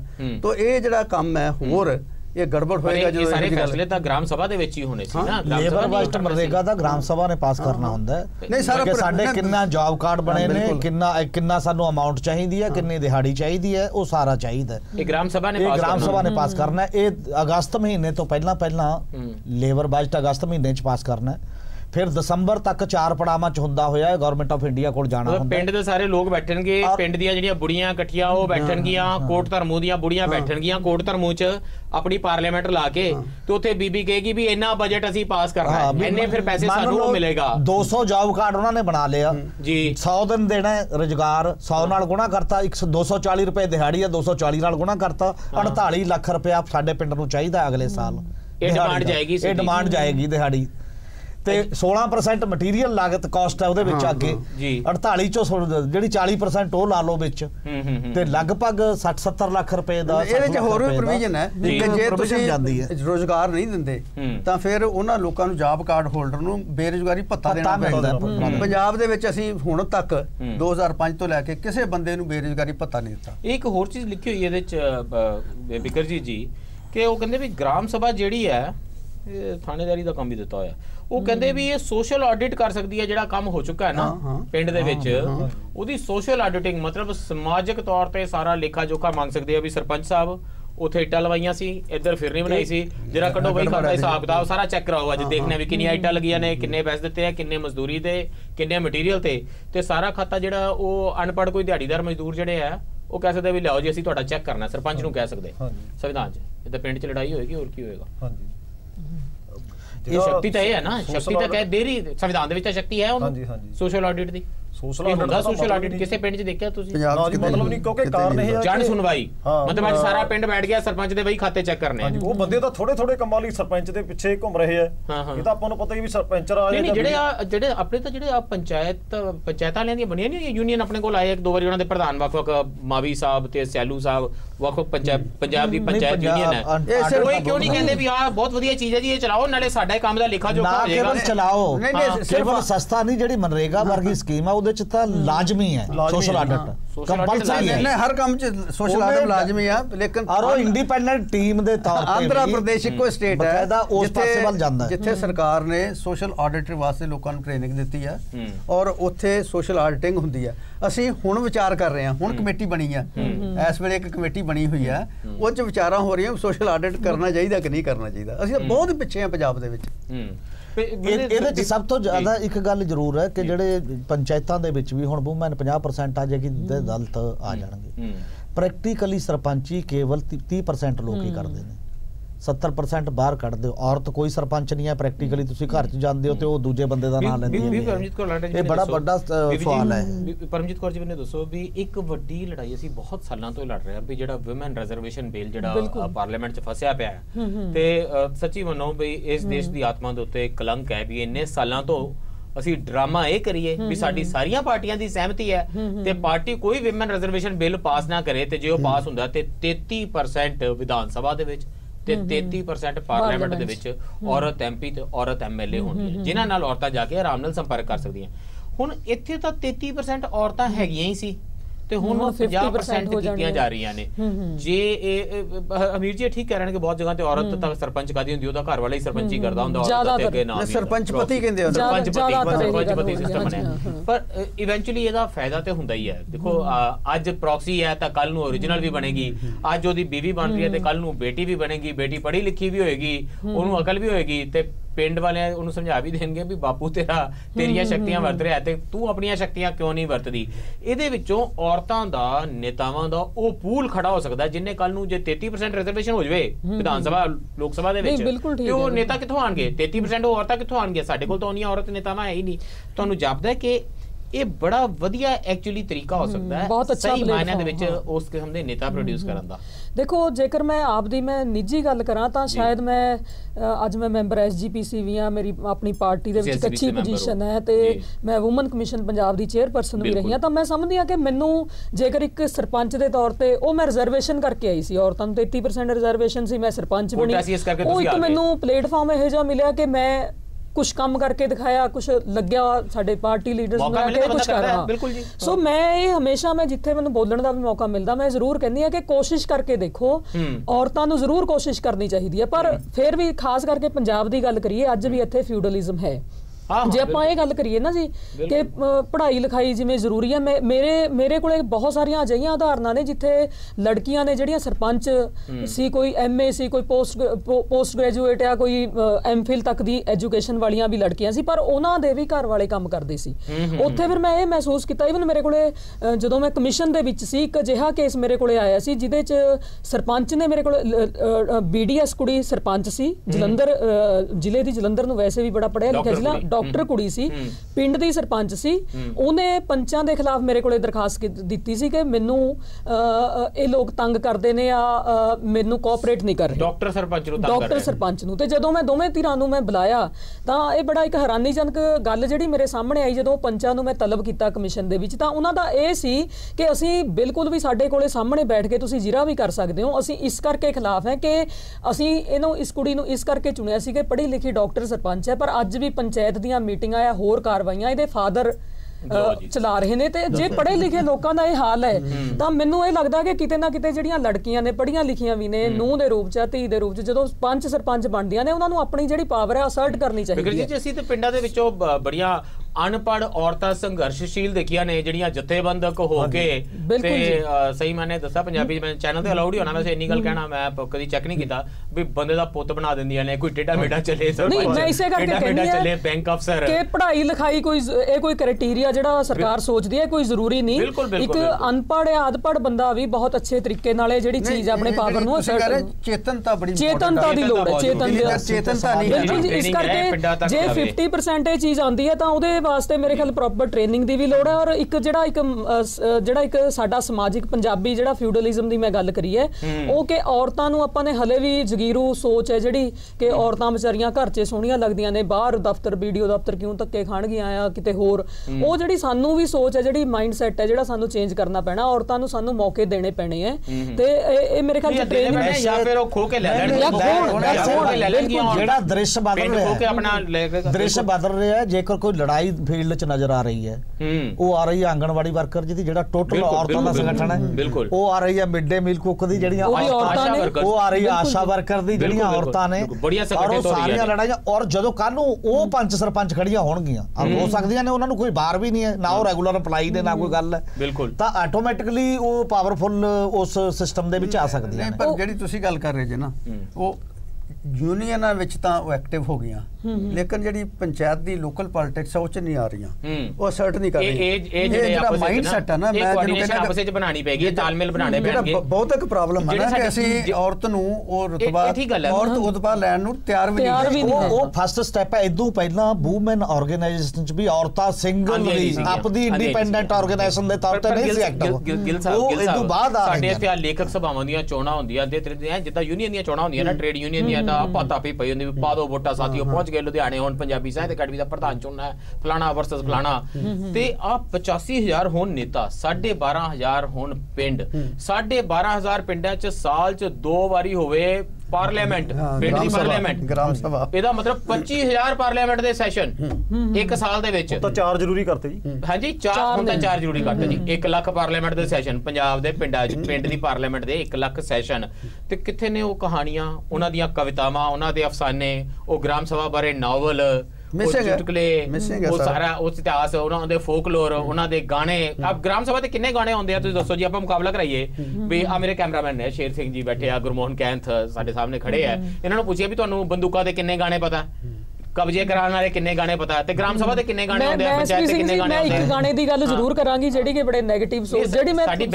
ਜਿਹੜੀ ਮੈਂ ਪੰਚਾਇਤਾਂ ਦਾ ਇੱਕ ਗਾਣਾ ਸੁਣਿਆ ਕਿ ਲੈ ਲੈ ਤੂੰ ਸਰਪੰਚੀ ਆਪਾਂ ਲੋਕਾਂ ਨੂੰ ਲੁੱਟਾਂਗੇ ਲੋ ਅਸੀਂ ਜੇ ਗੱਲ ਕਰਨੀ ਹੈ ਨਾ ਗਾਣਿਆਂ 'ਚ ਸੱਚੀ ਕਹਿ ਲੋ ਇਹ ਨੈਗੇਟਿਵ ਗੱਲ ਗਾਣੇ ਐਵੇਂ ਦੇ ਆ ਰਹੇ ਨੇ ਵੀ ਗ੍ਰਾਮ ਸਭਾ 'ਚ ਲੈ ਲਓ ਹੁਣ ਗ੍ਰਾਮ ਸਭਾ ਆਪਣੇ ਆਪਣੇ ਪਿੰਡ ਕਰ ਲੋ ਪੰਚਾਇਤਾਂ ਦੀ ਹੋਣੀ ਹੈ ਇਲੈਕਸ਼ਨਾਂ ਸੋਚ ਕੇ ਜਿਹੜੀ ਮਨੀਸ਼ੰਕਰ ਅਈਅਰ 20 ਸਾਲ ਦਾ ਲੇਖਾ ਜੁਕਾ ਸੀ ਮਨੀਸ਼ੰਕਰ ਅਈਅਰ ਦੀ ਕਮੇਟੀ ਸੀ ਉਹਨੇ ਕਿਹਾ ਕਿ ਗ੍ਰਾਮ ਸਭਾ ਦਾ ਸਪੈਸ਼ਲ ਐਕਟ ਬਣਾ ਦਿਓ 5 ਸਾਲ ਚ ਤਾਂ ਅਜੇ ਵੀ ਸਾਡਾ ਕੁਝ ਨਹੀਂ ਹੋਇਆ ਜੀ ਮਤਲਬ 5 ਸਾਲ ਲੰਘੇ ਵੀ ਜੇ ਉਹ ਨਹੀਂ ਕਰਦੇ ਚਲੋ ਐਵੇਂ ਐਕਟ ਥੋੜਾ ਹੋਰ ਜ਼ਿਆਦਾ ਅੰਦਰ ਕੋਲੇ ਲਾ ਲਓ ਬੀਡੀਪੀਓ ਦੇ ਥਰੂ ਸਰਪੰਚ ਦਾ ਰਾਜ ਹੈ ਸਰਪੰਚ ਪਤੀ ਰਾਜ ਹੈ ਬਹੁਤੀ ਗੱਲ ਪਹਿਲਾਂ ਸਰਪੰਚ ਰਾਜ ਹੈ ਤੇ ਫਿਰ ਸਰਪੰਚ ਮੇਰਾ ਖਿਆਲ ਅੱਜ ਦਾ ਸਮਾਂ ਤੁਸੀਂ ਜਦੋਂ ਕਰਨਾ ਹੈ ਇਹ ਕਰ ਦੋ ਤੁਸੀਂ ਜ਼ਰੂਰ ਕਹੋ ਕਿ ਜਿਹੜੇ ਮੰਤਰੀ ਸਾਹਿਬ ਕੁਆਲੀਫਿਕੇਸ਼ਨਾਂ ਦੀ ਗੱਲ ਕਰਦੇ ਆ ਉਹ ਜੇ ਇਨਸ਼ੋਰ ਕਰ ਦੇਣ ਕਿ ਗ੍ਰਾਮ ਸਭਾਵਾਂ ਹੋਣ ਔਰ ਜਿਹੜੇ ਮੰਤਰੀ ਐਮਐਲਏ ਤੇ ਮੰਤਰੀ ਜਿਹੜੇ ਨੇ ਉਹ ਪਿੰਡਾਂ ਜਾ ਕੇ ਗ੍ਰਾਮ ਸਭਾਵਾਂ ਕਰਾਉਣ ਤੇ ਇਹ ਬੜਾ ਚੰਗਾ ਸਟੈਪ ਹੈ। ਉਹਨਾਂ ਨੇ ਮੰਤਰੀਸ਼ਿਪ ਕਦੋਂ ਕਰਨੀ ਹੈ ਜੇ ਇਹ ਕੰਮ ਕਰਨ ਲੱਗੇ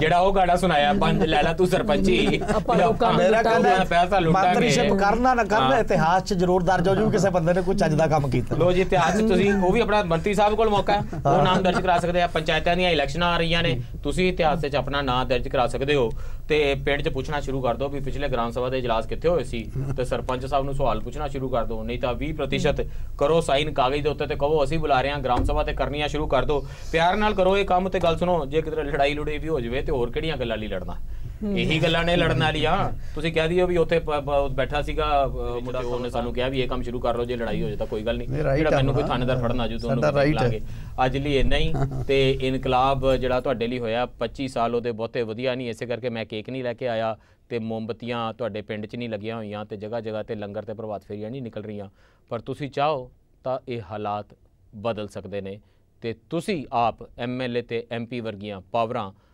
ਵਰਤ ਸਕਦੇ ਹੋ ਕਿਉਂਕਿ ਇਹ ਤੁਹਾਨੂੰ ਹਿੰਦੁਸਤਾਨ ਦੇ ਸੰਵਿਧਾਨ ਨੇ ਜਿੱਤਿਆ ਜਿਹਦੇ ਤੇ ਹੱਥ ਰੱਖ ਕੇ ਸਹੁੰ ਖਾ ਕੇ ਨਰਿੰਦਰ ਮੋਦੀ ਜੀ ਪ੍ਰਧਾਨ ਮੰਤਰੀ ਬਣਦੇ ਨੇ ਤੇ ਅਮਰਿੰਦਰ ਸਿੰਘ ਜੀ ਮੁੱਖ ਮੰਤਰੀ ਅਗਲੀ ਵਾਰੀ ਤੁਸੀਂ ਹੱਥ ਰੱਖ ਕੇ ਸਹੁੰ ਖਾਣੀ ਹੈ ਵੀ ਇਸ ਸੰਵਿਧਾਨ ਦੇ ਵਿੱਚ ਖਿਆਨਤ ਹੋਣ ਨਹੀਂ ਦੇਣੀ ਅੱਜ ਲਈ ਇੰਨਾ ਹੀ ਧੰਨਵਾਦ ਤੇ ਰੱਬ ਰਾਖਾ।